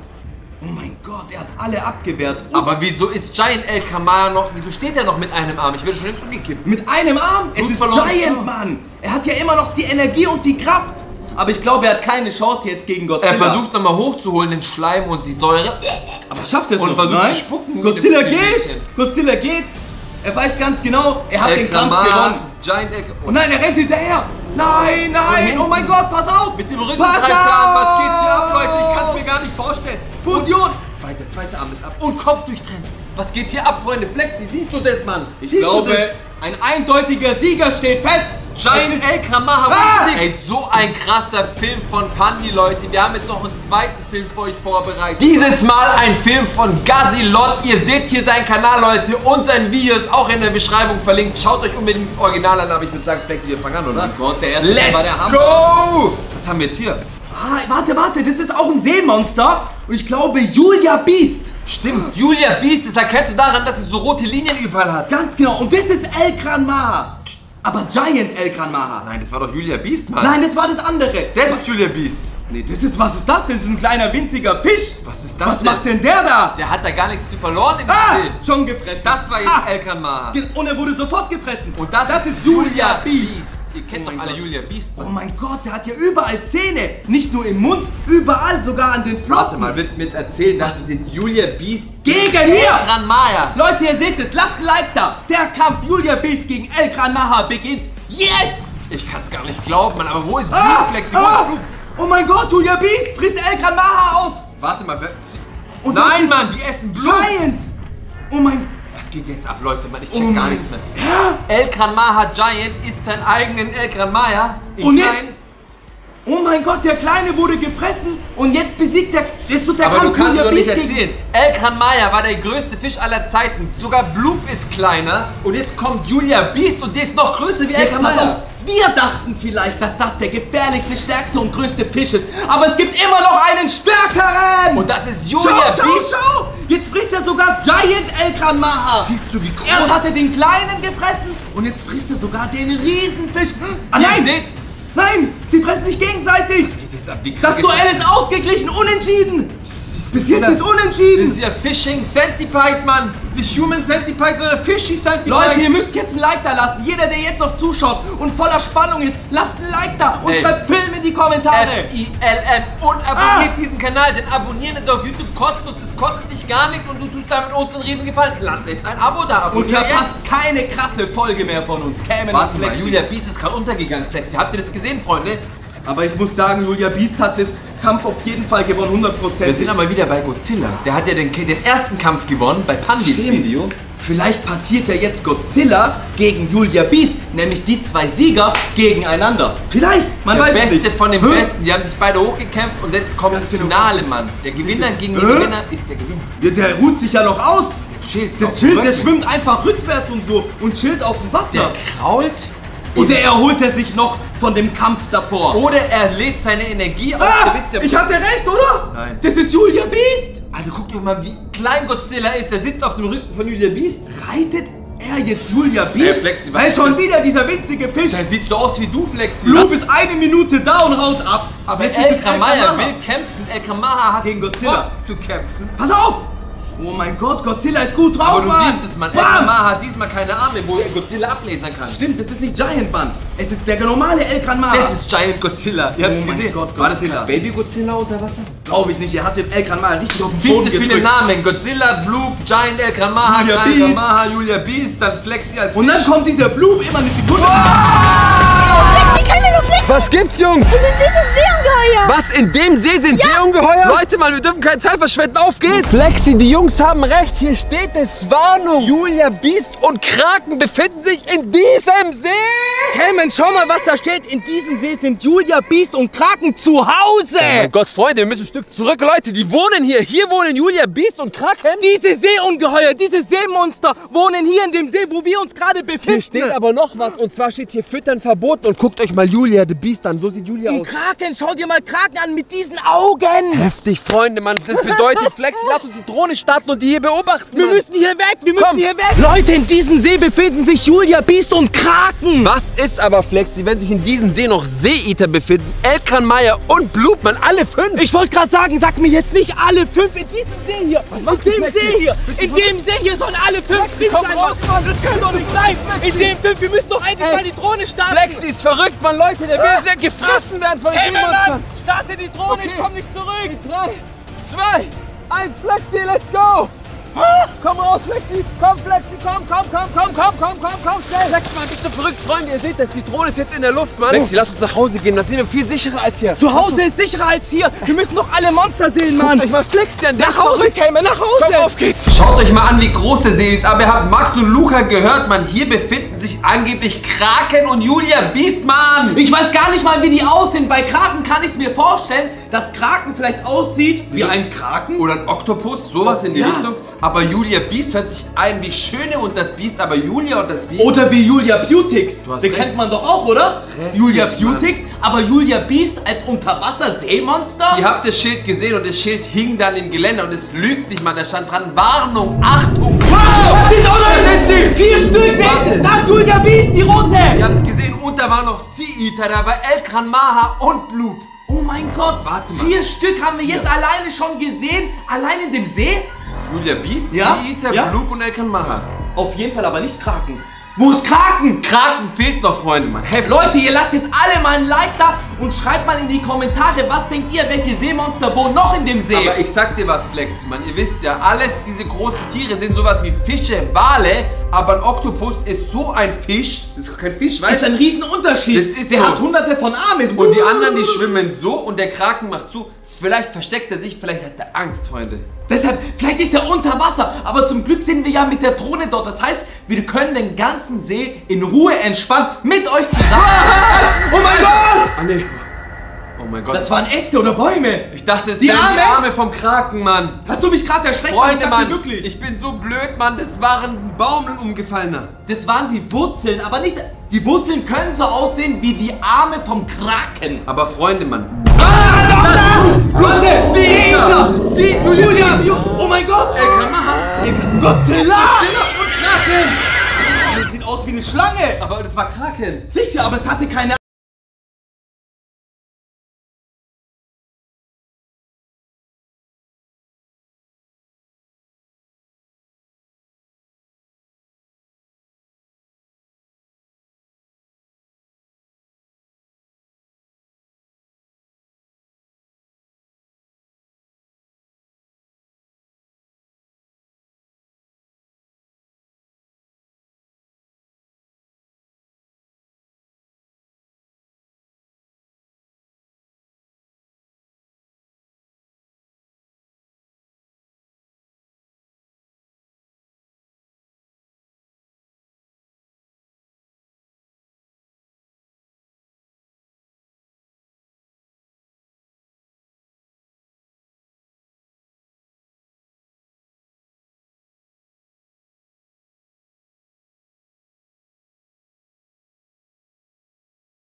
Wisst ihr, was die Tentakel sind? Natürlich. Pass auf, die Köpfe! Wow, warte mal! Sea-Eater hat Julia Beast gegessen. Einfach so. Was geht Mit jetzt? einem Hub so. Warte mal. Bam. Warte ganz kurz. Seeiter ist weg. Was ist das für ein verrückter See? Was ist das Warte für ein mal. verfluchter See? Die ganzen Seemonster treffen sich in diesem See, Ja. weil dort niemand sonst ist und dieser See versteckt ist und kämpfen dort. Das heißt aber, Sea-Eater hat Kraken gegessen, weil wir haben Kraken noch nicht gesehen bis jetzt. Dann hat auf jeden Fall Seeiter die erste Runde gewonnen. Aber okay, warum ist dann Sea-Eater nicht El Mara oder Blue? Ja, das kommt vielleicht Warum noch. nur Julia Beast? Deshalb Beast- bleibt auf jeden Fall dran. Wir wissen selbst nicht, was jetzt noch alles in diesem See passiert. Lasst ein Like da und wir sehen, was passiert. Du siehst den Schatten, Flexi, Mann. Ich mach mal Oh mein Pfeil Gott, hin, da! ihr seht den Schatten, Leute, Mann, wie krass ist Der das? ist riesig. Leute, da ist irgendein Monster drunter. Irgendein Monster muss Das da sein. bedeutet, die meisten sind jetzt gerade auch noch unter Wasser. Das bedeutet nicht nur, dass der See übertrieben groß ist, das bedeutet, es ist auch ein richtig tiefer See. Vermutlich der tiefste See in ganz Deutschland. Am besten ist, wenn wir bei Was Wir das nächste Mal den See mit Unterwasserkameras mal unter Wasser beobachten. Vielleicht machen wir das morgen. Schaltet morgen auf jeden Fall wieder ein bei Was Wir. Bei Was Wir, unserem anderen Kanal, lasst dafür auf jeden Fall ein Like. Oh mein Gott! Warte, das war wieder Julia Beast. Wo kommt die her? Und die Seeschlange ist... Ich check gar nichts mehr, Freunde. Ihr habt es gesehen, Leute. Ihr habt es doch gerade gesehen. Spult zurück, wenn ihr es nicht gesehen habt. Und wer noch? Blub, ne? Blub. Die tauchen immer wieder auf. Wie krass ist das denn? Ich sag wir dir können es eins. nicht wissen. Der Sea-Eater heißt zwar Sea-Eater, aber der isst die gar nicht. Der verschluckt die und dann spuckt er sie wieder aus. Kann Das kann natürlich sein. Der putzt die oder so. Oder dieser ganze See ist vom See-Eater ausgespuckt Guck mal, aber worden. du siehst es auch in der Mitte. Da ist Da irgendwie, muss was- da ist so was Weißes. Das sieht irgendwie aus wie El Gran Maha oder Giant Blue. ja, aber ihr Irgendeiner seht diesen davon. weißen Schaum und Schimmer und Schleim auf der Seeoberfläche. Mann, was Ich kann glaube, das das ist ausgespuckt. Verstehst du? Ja, natürlich Irgendwie von die den- Spucke oder vom was? Maul ausgespuckt alles und deshalb dieser ganze Schleim. Zum Glück sind wir nicht da drin, Flex. sondern nur die Drohne Ja, fliegt ja. über dem See rum. Gänsehaut, so ekelhaft ist diese Vorstellung, dass diese Fische da irgendwie den Schleim Ist ausspucken. da ein Weg? Da ist doch ein Weg. Warte mal, da sind Leute, Kevin. Leute, da sind Menschen. Oh, die rennen! Natürlich rennen die. Die haben gerade auch wahrscheinlich die Monster gesehen. Warte mal, die rennen um ihr Leben, kann das sein? Bitte rennt schneller. Ihr Ich müsst folg da dir. weg. Keiner darf jetzt zu diesem Zeitpunkt an dem See sein. Rennt weg, rennt weg. Guck mal, Flexi, die zwei Mädels, Die rennen in den Wald. die hauen Ja, ab. sehr gut. Weg vom Wasser, so schnell es geht, weit, weit weg vom Wir Wasser. sind zu Hause, aber was auch sicher ist, wahrscheinlich der Wald. Sie sind sicher, Mann, diese zwei Mädels sind sicher, Gott sei Dank, Freunde. Leute, ihr dürft jetzt zu 100% nicht an den See, auch nicht am Rand sein. Ihr dürft auch nicht abschalten. Bitte schaut das Video bis zum Ende und hey, tut Natürlich. uns einen Gefallen. Abonniert diesen Kanal, denn abonnieren ist komplett kostenlos. kostenlos. Was, Kevin und Flexi, jetzt abonnieren? Aber natürlich sofort und ein Like da lassen. Okay, Flexi, wir wissen jetzt auf jeden Fall, es sind alle Seemonster hier drin, bis auf Kraken. Kraken haben wir noch nicht gesehen. Kraken haben wir noch nicht gesehen, sonst sind alle da und die 2 Menschen, die dort waren, sind weggerannt. Sicher ist sicher. Deshalb, oh mein Gott, Soll ich mal höher fliegen? Komm, ich flieg mal so hoch es geht, Freunde. Was haltet ihr davon? dass du mal den ganzen See auf der Drohne hast. Guck mal, hier steht's, wir sind jetzt bei 80 Meter, 85, Du gehst 90. Leute, ich würde sagen, wir fliegen jetzt mal auf 200-300 Meter hoch. Oh mein Gott. Gucken wir uns mal alles von oben an, oder? Du bist ja genauso hoch wie unsere Likes. Immer höher die Likes und immer höher die Drohne. Jetzt haben wir langsam den ganzen See drauf, Guck oder? mal, hier schon 180 Meter, Freunde. 180 Wow. Meter. Das schafft die Drohne? Locker, die schafft 500-600 Meter. Aber schau mal hier zum Beispiel, der See endet einfach am Waldrand. Was fällt dir noch auf, Flexi? Diese Sache in diesem Stopp, See. nein, das ist kein natürlicher See. Dieser See ist viereckig. Dieser See wurde angelegt. Das ist ein Laborium, ein Labor. In diesem See hast recht. werden irgendwie Fische Welcher getestet. See hat denn bitte rechte Winkel mit so Ecken? Tak, tak, tak, tak. Mann. Das ist ein Rechteck, schau Das kann dir. doch nicht sein. Das ist der ganze See. Ich sag dir eins, das ist bestimmt ein See von einem Labor in der Nähe. Und da werden vielleicht die ganzen Seemonster gezüchtet. Ich schau mich mal um. Leute, wir gucken jetzt mal in der Landschaft rum. Schaut mal, wie versteckt das Alter, ist. Flexi, da. Mitten im Wald. Guck mal. Industrie. Nein, Mann. Eine Das Fabrik. ist eine kleine Stadt und da werden die Monster gezüchtet. Natürlich, das sieht aus wie eine Fabrik. So ein Fabrikgelände. Ich sag dir eins, Mann. Wir sind hier irgendwie eingedrungen. Wir dürfen hier Da, gar schau nicht doch sein. mal die ganzen Solaranlagen Du hast und recht. Schornsteine wie eine Fabrik. Und dann kommt ein Wald. Und dann ganz hinten im Wald kommt dieser rechteckige See. Ihr seht ihn. Abgezäunt von der Menschheit, dass da keiner nachbekommen kann. Keiner kann feststellen, was da passiert. Deshalb waren auch, wie viele Menschen waren dort? 2 Stück und die sind sofort weggerannt. Sind weggerannt. Sonst keiner. Bei so einem Wetter sind da hunderte Der Menschen. eins Flexi, Mann. Das Keiner ist weiß von dem wahrscheinlich See. verboten. Doch, ich sag dir, wer es weiß. Max und Luca, die wissen auch von dem See, Mann. Zum Glück waren die dort und haben uns informiert darüber, Weißt du dass was? da die ganzen Seemonster sind. Vielleicht wollten die, dass wir abhauen. Ey, Und wir Leute, starten lasst die mal Drohne. alle ein Like da für Luca und Max, Mann, dass sie uns gewarnt haben. Aber wir starten die Drohne so verrückt, wie wir sind. Wir hätten gehen sollen wie Max und Luca, die sind Hey, abgehauen. es ist nicht schlimm, wenn wir die Drohne starten. Wir sind ja sicher, wir sind hier. Wir sind zu Hause. Und ihr seid auch zu Hause und schaut unser Video und lasst Und ihr ein schaut Like das da. Video bis zum Ende. Lasst auf jeden Fall ein Like da, Mann. Natürlich, zum Glück sag ich ja, Guck mal, Flexi, da ist keiner mehr. Siehst du diese kleine Ecke? Da fliegen wir jetzt mal hin, Freunde. Da ist irgendwie Ach, so, stimmt. so ein Weg ins Wasser. Da gehen wir jetzt mal hin. Das ist irgendwie außergewöhnlich. Normal alles gerade und rechteckig, aber da ist irgendeine Ecke. Und Das ist nicht Kraken, ganz genau, nicht Kraken. 2 Bäume, die da einfach ins Wasser gelegt wurden. Das ist ja auch, das macht doch keiner. Das hat irgendein Mensch gemacht. Das muss ein Mensch gemacht haben. Oder es war einer von den Monstern und die haben die Bäume abgerissen. Schau mal hier, das geht hier. Da stimmt, da ist so eine Einbuchtung, oder? Was ist da? Nichts, oder? Was ist da? Guck mal hier, Freunde. Ja, stimmt, kannst dich erinnern. Am Anfang des Videos standen wir hier und haben das Schild gesehen. Gucken wir mal, ob das Schild noch da ist, oder? Ja, natürlich. Leute, wir fliegen direkt ran mit euch und schauen, ob das Schild hier ist. Vielleicht ist das Schild ja noch... Da ist es doch, oder? Doch, Oder? doch, Das doch. ist das Schild, was wir am Anfang des Videos gesehen haben. Ihr könnt es sehen. Warnung, Julia Biest, Kraken und die wohnen hier in dem See. Ja, wir haben noch viel mehr gesehen als die beiden. Aber dieses Warnschild war eben, dass da Seemonster in dem ganzen See wohnen. Elkramaya, Sea Eater, Blue, alle waren da. Alle. Und nicht füttern. Man darf sie nicht füttern. Denkst du, ich fütter die nur freiwillig? Natürlich Die nicht. nehmen uns zum Essen, die essen uns Menschen. Eben, deshalb sind wir im Hauptquartier und die 2 Mädels sind weggerannt. Das war das Warnschild, ganz genau. hast recht. Und deshalb zum Glück hatten wir die Drohne dabei und sind Das heißt, damit in die Luft diese gegangen. 2 Mädchen, die weggerannt sind vorhin, die haben hier gesehen, dass dieses Schild steht. Die standen ja genau da, so wie die. Warte, da winkt jemand, da winkt jemand. Die sind wieder zurück. Jungs, ich dachte, ihr seid nach Hause gegangen. Was macht ihr noch hier? Die müssen doch aufpassen. Wir haben doch alles gesehen, was für Seemonster da drin wohnen in dem See. Ja, hallo, Max und Luca, hi, wir sehen euch. Ja, was ist los? Die wollen uns irgendwas sagen, Freunde. Ihr dürft nicht abstellen. Plexi, die wollen Schau uns mal, was sagen. die gehen jetzt wieder zu dem Schild zurück, oder? Rüber, okay? Gehen die zu dem Schild? Gehen dahin. Leute, Mann, die riskieren ihr Leben für uns.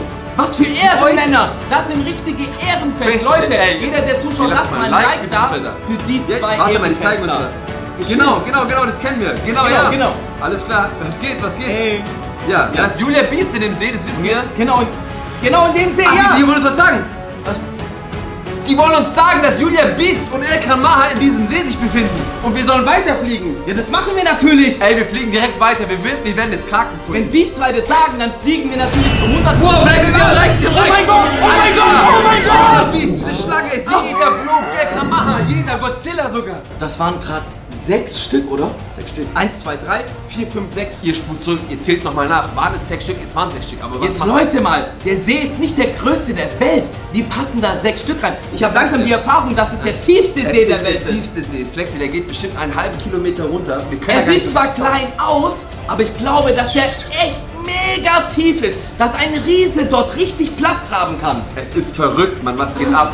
Und das Krasse ist, Max und Luca zeigen genau dahin, als hätten die es gewusst und gespürt. Die haben es geahnt, dass jetzt alle kommen. Ist das, so Mann. viele Seemonster in einem See. Geil, Julia Jungs. Biest, Seeschlange, Kraken, ich kann nicht mehr. Oh mein Gott, Flexi, wir fliegen jetzt noch ein letztes Mal mit euch an das andere Ende. Da haben wir nämlich vorhin diese Schlange gesehen und Godzilla. Hier war das genau. Vielleicht kommen die jetzt wieder, Leute. Ihr seid gespannt, wir sind gespannt. Lasst ein Like da. Ich sehe schon auf jeden Fall, selbst die Enten sind abgehauen. Da waren vorhin noch Enten, die haben da geplanscht, die sind jetzt auch weg. Alle sind weg, Flexi. Ich glaube ganz genau, ich wollte gerade sagen, Nur noch da ist wir. ja niemand mehr, nur noch nicht mal wir, nur noch unsere Drohne ist dort, sonst ist dort kein Mensch mehr. Wenn die Drohne abstürzt, dann ist es halt so. Aber wir sind sicher, uns kann nichts passieren. Das ist okay. Das stimmt. Ja. Natürlich. Aber die Drohne. lieber die Drohne anstatt uns zwei, oder? Ja, natürlich. Deshalb sind wir ja sicher zu Hause und haben nur vor Ort die Drohne. Sicher ist sicher. Okay, hier seht ihr nochmal den Ast. Abgerissenen Baum. Baum, für uns Baum. ein Ja, richtiger das Baum. ist 2 Bäume hat da irgendeinen Menschen reingeschmissen.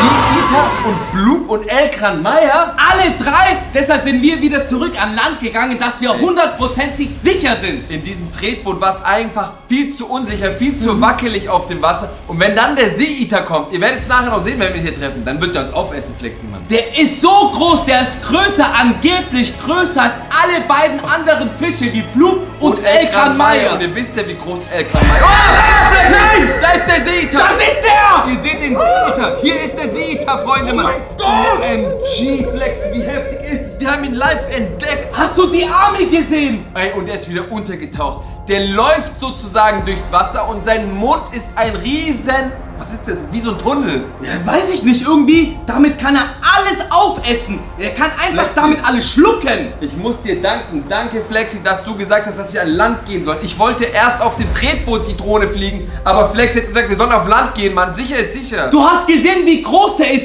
Der hätte uns mit dem Tretboot einfach verschlungen. Einfach geschluckt, gegessen. Das Krasse ist, in diesem See haben wir auch letztes Elkran Meier gesehen. Und jetzt ist hier auch noch Seeeater. Und wir haben Blut gesehen dort. Ey, alle 3 in diesem drei. See. Ich bin gespannt, was passiert, weil angeblich wird Seeeater, Blub und Elkran Meier immer angreifen. Leute, ihr lasst jetzt alle mal ein Like da. Und die größte Frage ist, warum treffen sich alle 3 Riesenmonster hier in diesem See? Wahrscheinlich ist der Seeeater der Aufpasser der Meere. Er heißt ja Seeeater. Er ist sozusagen den See oder den Ozean. Vielleicht ist das der Chef. Alter. Der Chef von allen anderen riesigen Fischen oder Riesenmonstern. Ihr habt es gesehen, da sind noch 1, 2 Leute auf dem Wasser hier auf dem See und paddeln mit ihrem Kajak oder Floß durch die Gegend. Die wissen doch gar nichts von dem Unglück. Wie krass. Die haben einfach nur Glück, weil die haben wahrscheinlich noch gar nicht gesehen, Ja. was da für Monster in dem ganzen See Stell dir rumschwimmen. mal vor, der Seeeater taucht vor denen auf und die sehen das direkt. Junge. Zu spät. Das Ich ist würde zu sagen, spät. dann ist es einfach zu spät. Deshalb, Leute, bleibt auf jeden Fall dran. Bis Diese zum Folge Schluss. wird richtig, richtig spannend. Welcome to Was Wir! WASWIR. Jetzt in die Kommentare. Schreibt mal Was alle wir? unseren Kanalnamen rein. Was Wir! Gerne mit Abstand was, Abstand wir oder zusammen. Eigentlich zusammen, Freunde. Was Wir und die Hitze gehört dir. Und das Wasser auch, Flexi. Man, da vorne ist noch ein Segelschiff. Ihr seht das? Oh, mit einem roten Segel. Ja, mit Finde ich cool. Finde ich auch cool. Weil die meisten Segel haben immer einen weißen. Der fährt auch Richtung Land, Mann. Ich glaube, der hat den... Wow! Nein, alle drei! alle 3! Oh mein Gott, Freunde, ihr habt es gesehen, Freunde. Das Segelschiff ist einfach weg. Da war Blub und Elkran Meier und Seeeater und Blub hat das Segelschiff gegessen. Alle 3 auf einmal in einem... Ich wollte gerade sagen, wollten die zusammen kämpfen? Nein. Alle 3 gegeneinander? Die wollten einfach nur dieses Segelschiff essen und ihr habt es gesehen, das Segelschiff ist weg, einfach gegessen. Wer am schnellsten das Segelschiff ist, das war die Challenge. Und ich glaube, ich weiß es nicht, es war glaube ich Blub, oder? Hat's gewonnen? Ich glaube Blub hat es gegessen. Blub oder Seeeater? Nein, boah, ich weiß es nicht, die sahen ähnlich aus. Beide so grau. Elkran Weil Meier beide nicht. kamen von der Seite, ich glaube, es könnte Seeeater gewesen sein. Ihr spult zurück und schreibt es uns mal bitte. Leute, Mann, krass. Aber alle 3 habe ich noch nie gesehen. Noch hier nie alle 3 gleichzeitig im See, Die muss im ich gleich mal Wasser. aufzählen. Seeeater, Blub und Elkran Meier. Es kann doch nicht sein, dass sie alle 3 auch gleichzeitig erscheinen. Das Seeesser. Nein! Das ist Seeeater! Oh mein Gott, da ist Seeeater, das ist Seeeater! Oh mein Gott, habt ihr gesehen, wie der da durchs Wasser läuft und schwimmt und watscht? Der sucht irgendjemand. Läuft der oder schwimmt der mit diesen Händen? Der passt auf, wie du sagst, der ist der Chef und der bewacht hier den See. Echt Ja, jetzt? natürlich, der Flex, ihr habt es gesehen. Ihr habt es auch gesehen. Der war. Aber was ist dann mit Bloop und Elkran Meyer? Viel zu heiß, man, viel zu heftig, Freunde, weil ich weiß es nicht. Okay, flieg auf jeden Fall mal weiter. Elkran Maya und Bloop sind jetzt ein Team und Seeeater nicht. Das heißt, Elkran Maya versus Seeeater. Beide, also 2 gegen 1. 2 gegen 1. Warum? Weil Seeeater doppelt so groß Voll ist der Größte, ja. und das Maul auch riesig ist. Wobei der älteste ist angeblich Elkran Maya. Ihr wisst es ja, in Spanien hat die noch im 15. Jahrhundert was, oder? 15. Jahrhundert war's, ja. Okay, aber guck mal, wie hoch es da geht. Alter, Das sind die Berge vom See. da könnten wir uns gut verstecken. Auf jeden Fall. Wären wir dort, wären wir noch sicherer, als wir jetzt auf dem Land sind. Und ihr seht, wie groß dieses See ist, dieser Meer. Was ist das, Mann? Ozeansee. Ozeansee? Ganz genau. Und ihr habt ja gesehen im Verhältnis, wie groß Elkran Maya und wie groß der Seeeater ist. Riesig. Wahnsinn. Ihr habt gesehen, Seeeater ist noch mal größer als Bloop und noch mal Ihr müsst es größer so sehen. als Elkran Maya. Fernbedienung ist der Fisch oder das Monster und diese kleinen Finger sind Menschen. Guckt euch mal das im Verhältnis an. Nicht nur das, diese Fernbedienung und unsere Drohne ist eigentlich eine Ameise dagegen, wie groß diese 3 Fische sind. Wahnsinn. Monsterfische, Monsterhaie, ich habe keine Ahnung. Ich weiß es Kreaturen. Ich sehe nur, dass da auf dem See jetzt noch viel weniger Menschen sind als davor. Cayman, schau mal den Schatten an. Im mein See. Du hast recht. Oh mein Gott. Habt ihr es gesehen, Freunde? Da war ein Riesenschatten. Der war riesig. Ich zeige ihn euch nochmal. Warte, guck mal, wo ist er? Warte, okay. Du siehst da den Anfang vom Schatten. Oh mein Gott, das könnte die Schwanzflosche sein. Die Flosse. Alter, Junge. Oh mein Gott. Oha, was geht da ab? Und dieses Leute, seht ihr das, Leute?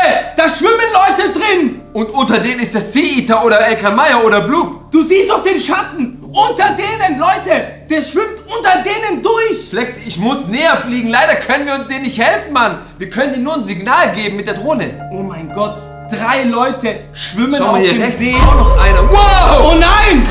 Ah! Da kommt Seeeater! Oh mein Gott, Seeeater, Er ist nein! vorbeigeschwommen, Gott sei Dank. Er ist vorbeigeschwommen. Alter, wie... Ey, ihr habt's gesehen. Dieser eine Surfer hier, der ist vor Schreck runtergefallen. Und in dem Moment kam Seeeater. Aber da siehst du mal, was Seeeater vorhatte. Jetzt weißt du ganz genau und ihr genau, was hatte Seeeater vor? Er wollte ihn essen. Wie krank ist das, Mann? Oh Wie mein heftig. Gott, er hat ihn zum Glück nicht erwischt. Ihr müsst für dieses Video jetzt auf jeden Fall ein Like da lassen und diesen Kanal abonnieren, denn abonnieren ist komplett kostenlos auf YouTube. Es ist YouTube. Einfach abonnieren klicken und da würden wir uns riesig freuen. Abonnier jetzt bitte. Und am besten jetzt, jeder der zuschaut, lasst einfach mal ein Like Und da ein für die Like. krasse Folge von Was Wir. Du hast recht, aber hier sind überall Schatten, Flexi. Der Große. Ihr seht auch den Schatten, oder Freunde? Dann Flieg mal hin, Cayman. soll ich echt hinfliegen, Oh Mann? mein Gott. Alter, guck mal, der Schatten zieht sich über den ganzen See. Oh, Ich kann nicht riesige mehr, Schatten. Mann. Oh mein Gott. Wow. Hey, Oh. Cayman, pass auf. Ich bin jetzt 2 Meter über dem Wasser, ihr seht es. Ich wollte gerade sagen, was passiert, wenn du die Drohne ins Wasser lenkst. In diesem Dann ist die Fall- Drohne weg. In diesem Fall wäre sie kaputt, weil unsere Unterwasserdrohne haben wir nicht mitgenommen dieses Mal. Da wäre die Drohne kaputt und wir hätten nicht eine einzige Aufnahme mehr. Schau mal, das sind noch 4 Segler oder Immer 4 noch. Surfer auf dem Wasser. 2 schwimmen schon Richtung Land. Es sind extra wenig Leute hier auf dem See. Warum? Weil die meisten wahrscheinlich Bescheid wissen, oder? Ja, Leute, ich glaube, die wollen mit der GoPro geile Aufnahmen machen.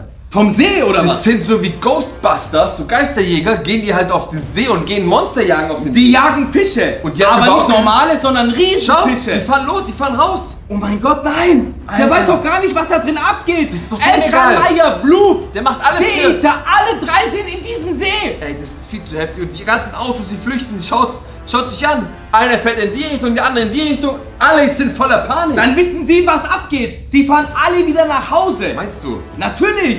Wow, Ah, nein. das ist Elkran Maya. Elkran Maya. Alter, Flexi, das glaube ich jetzt nicht. Freunde, spult zurück. Habt ihr das gesehen? Das war Seeeater, der Elkran Maya gegessen. Also wird immer größer. Ja, aber ganz einfach. Ey, der hat die ganze Drohne fast mitgenommen. Oh mein Gott. Dann kannst du dir mal vorstellen, wie groß und gefährlich Stopp. Seeeater ist. Seeeater hat gerade Elkran Maya aufgegessen. Elkran Maya existiert nicht mehr jetzt, oder was? Und ich dachte, Elkran Maya ist gefährlich. Aber was ist dann mit Seeeater? Seeeater ist ja übel krass. Ich habe den völlig unterschätzt. Der muss ja doppelt so groß sein wie mein Elkran Maya. Gott, Leute, Mann, ihr habt es gesehen. Elkran Maya ist jetzt weg in den Bauch. Was ist, wenn sich Elkran Maya befreit aus dem Bauch? Echt? Kann auch Geht sein. das? Weiß ich nicht. Guck mal, Elkran Maya ist doch nicht doof. Elkran Maya würde doch nicht einfach so gefressen werden. Der kämpft natürlich weiter. Zum Glück sind wir an Land. Ich kann mir richtig vorstellen, warum sich keine anderen Menschen mehr an den See trauen. Ja, natürlich. Oder ins Wasser trauen. Stellt euch mal vor, ihr steht da draußen auf dem Straße oder oben auf dem Berg und ihr seht dieses Riesenmonster, ein anderes Monster essen. Was würdet ihr machen? Da würdest du doch nicht extra wirklich ins Wasser gehen. Da würde ich mich niemals trauen, mehr ins Wasser zu Nie gehen. mehr. Oder in den See oder irgendwo hin. Ey, krass, Oder ins Alter. Meer oder in den Ozean. Ich stell mir Egal grad vor, wohin. ich wäre ein Kind, Mann. Ich hätte Angst, wenn ich dieses Video schauen würde, Mann. Deshalb, Leute, lasst auf jeden Fall ein Like da, Mann. Es ist super spannend. Ihr Zum seid Glück sicher. sind wir mit der Drohne dort. Das bedeutet, dass wir sehr, sehr hoch in der Luft sind und wir sind richtig sicher an Land. Und ihr braucht keine Angst haben, denn Elkran Maya und Sea Eater und Blut befinden sich nur in diesem See. Wenn du jetzt natürlich auch hier Urlaub machst, hast du Pech. Ja, nur in diesem See. Bei allen anderen Gewässern oder im Meer gibt's das nicht, sondern in diesem See. Wir haben das extra für euch. Aktuell Flexi. Ja, das stimmt. Vielleicht schwimmen die raus, Freunde. Man schaltet nicht ab, wir suchen weiter, Leute. Du weißt ja nie, wo die alle hinschwimmen. Ich weiß nicht, guck mal da. Sea Eater ist so groß, der kann auch ins Meer schwimmen. Hier haben wir letztes Mal, das war der Eingang von Bloop und Elkran Maya, diese Seebank. Siehst du das? Oder war das vielleicht der Sandbank. Eingang von Sea Eater? Ich weiß nicht, aber diesmal kommt keiner rein und raus. Da sind wir nämlich rein und rausgeschwommen. Hier in diesen, da siehst du es doch. Stimmt, da kommt keiner. Das ist nur ein einzelnes Das ist die Boot. Sandbank, Freunde. Da hinten ist ein der Eingang. einzelnes Boot, dieses weiße Boot. Siehst du Aber da das? ist kein Sea Eater mehr. Okay. Elkran Maya gibt's auch nicht mehr. Was? Die Leute machen dort Urlaub? Ich glaube, die machen zu komplett falschen Zeitpunkt Urlaub, Mann. Das kann doch nicht sein. Die wissen wohl nicht, dass in diesem See Elkran Maya, Bloop und Sea Eater ist. Ey, vielleicht findet das Ganze auch nur in unseren Köpfen statt, Flexi. Wir sind Psychopathen. Das kann doch nicht sein. Die Drohne lügt nicht. Du siehst doch alles, was hier Ihr ist. seht es doch auch, oder bilden wir uns es nur ein? Leute, wenn ihr das auch seht, deshalb lasst ein Like da. Bitte helft uns. Seht ihr das auch? Natürlich seht ihr das, oder? Ey, umso mehr Likes, umso mehr wissen wir, dass ihr das auch seht, was wir sehen. 100%. Ey, krass, Flexi, Mann. Ich glaube, ich spinne, Mann. Ich spinne. 2000 Likes ist ja auf jeden Fall drin. Ja, auf jeden Fall safe, Mann. Im anderen Video hatten wir 8.000 bis 10.000. Das heißt, es ist wahr. Alles ist hier wahr. Natürlich. Wir würden doch die Drohne nicht auspacken und über den See fliegen, wenn da nichts passieren da hat würde. jemand unser Tretboot vom Intro. Wenn ihr mal das Intro anschaut von dieser Folge, da hatten wir auch dieses rote Tretboot. Das haben wir doch gerade erst abgegeben. Oh, wow, das Blut. Oh nein! Das Blut. Pass auf! Was geht denn hier? Na, oh! Oh mein oh Gott, mein Sea Eater. Gott! Oh Nein, mein Gott! der ist das Oh Tretboot. mein Gott! Oh mein Gott, der hat das Tretboot und Blut gegen. Und Blut! Das Tretboot ist weg, Freunde. Das war unser Tretboot. Warte mal.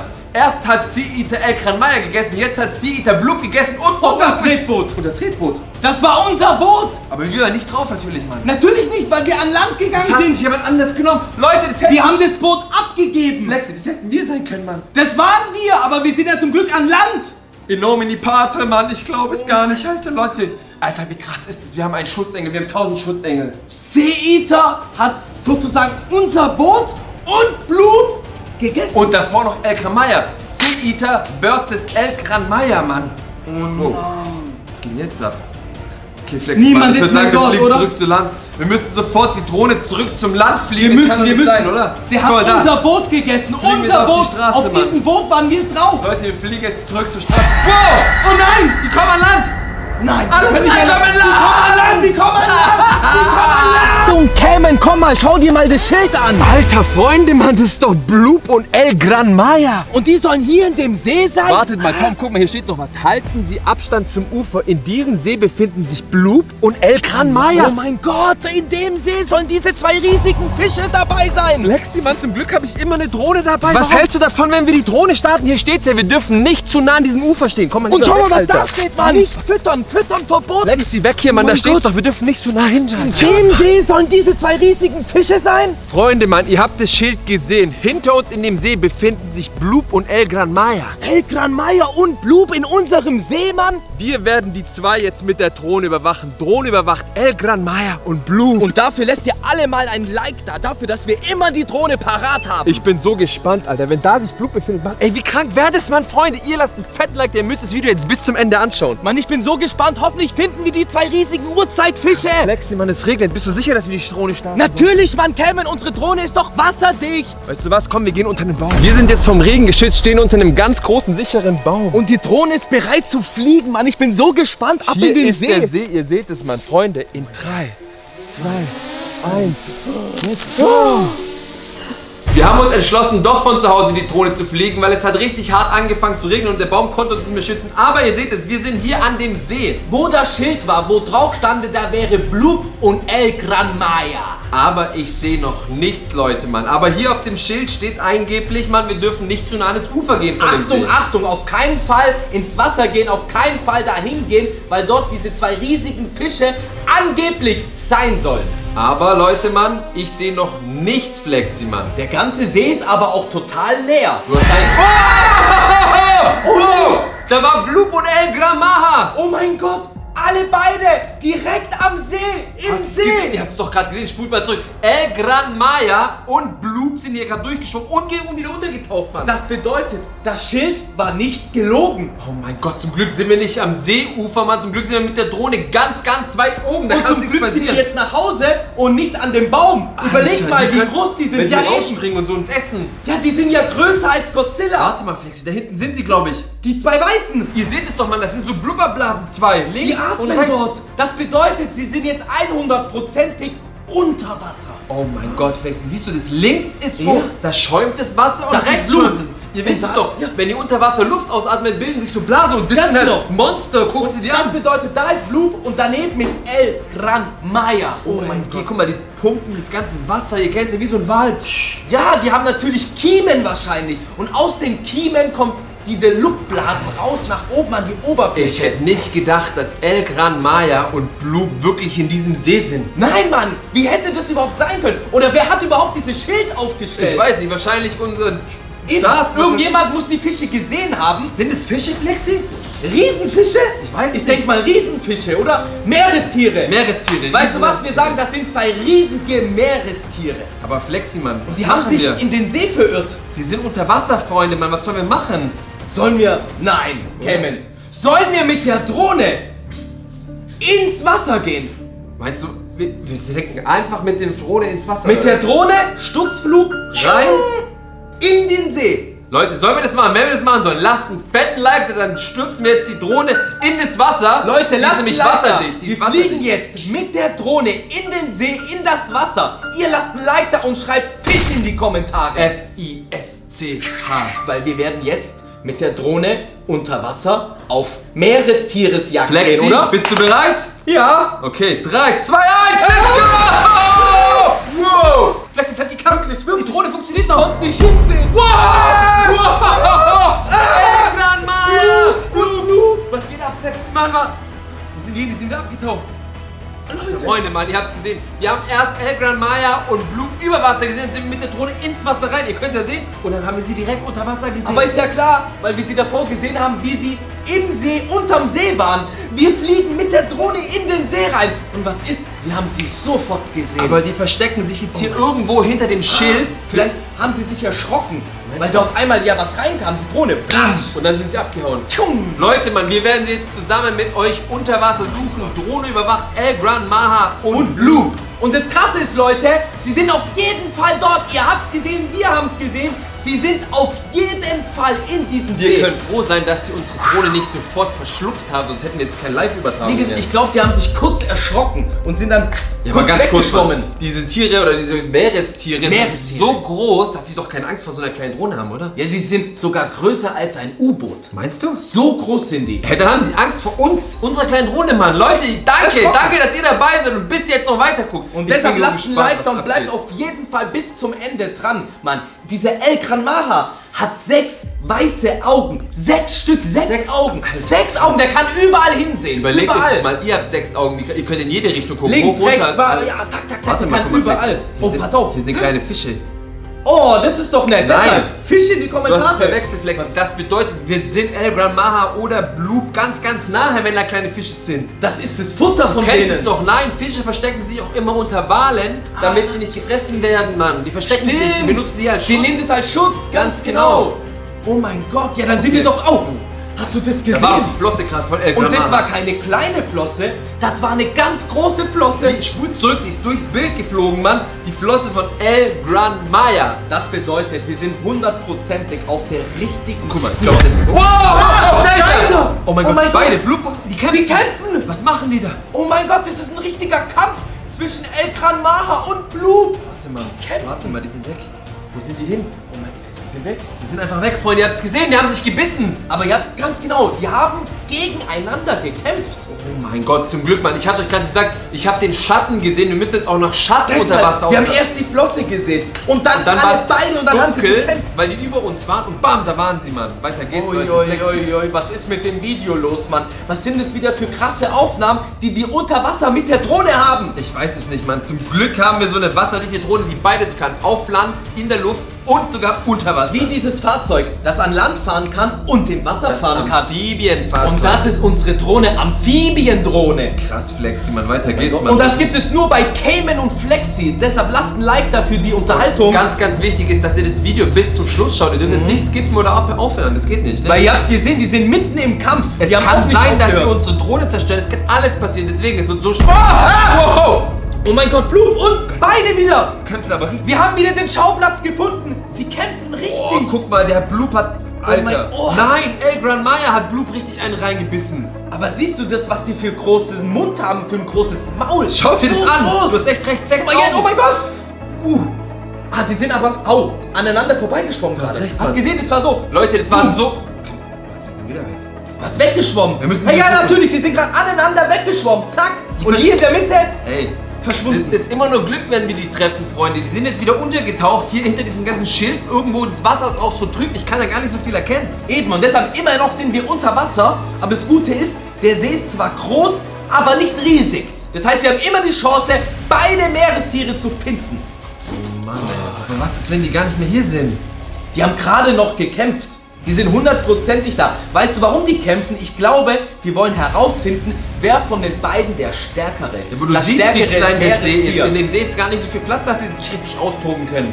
Das stimmt. Da hast du recht. Mich wundert's wie sind die überhaupt in diesem See gelandet? Weiß ich nicht, Da Mann. hängt das Schild, wir fliegen mit der Drohne hin, bam, beide riesige Meerestiere hier in dem kleinen See. Flexi, was hältst du davon, wenn wir die Drohne wieder rausholen langsam? Ich finde die nicht, Mann. Vielleicht können wir sie von oben besser erkennen wieder. Stimmt, vielleicht finden wir von oben aus der Luft die Schatten wieder. Oder? Leute, Riesige wenn wir am Schatten. Anfang, ihr habt ja gesehen, wir am Anfang, da haben wir den Schatten.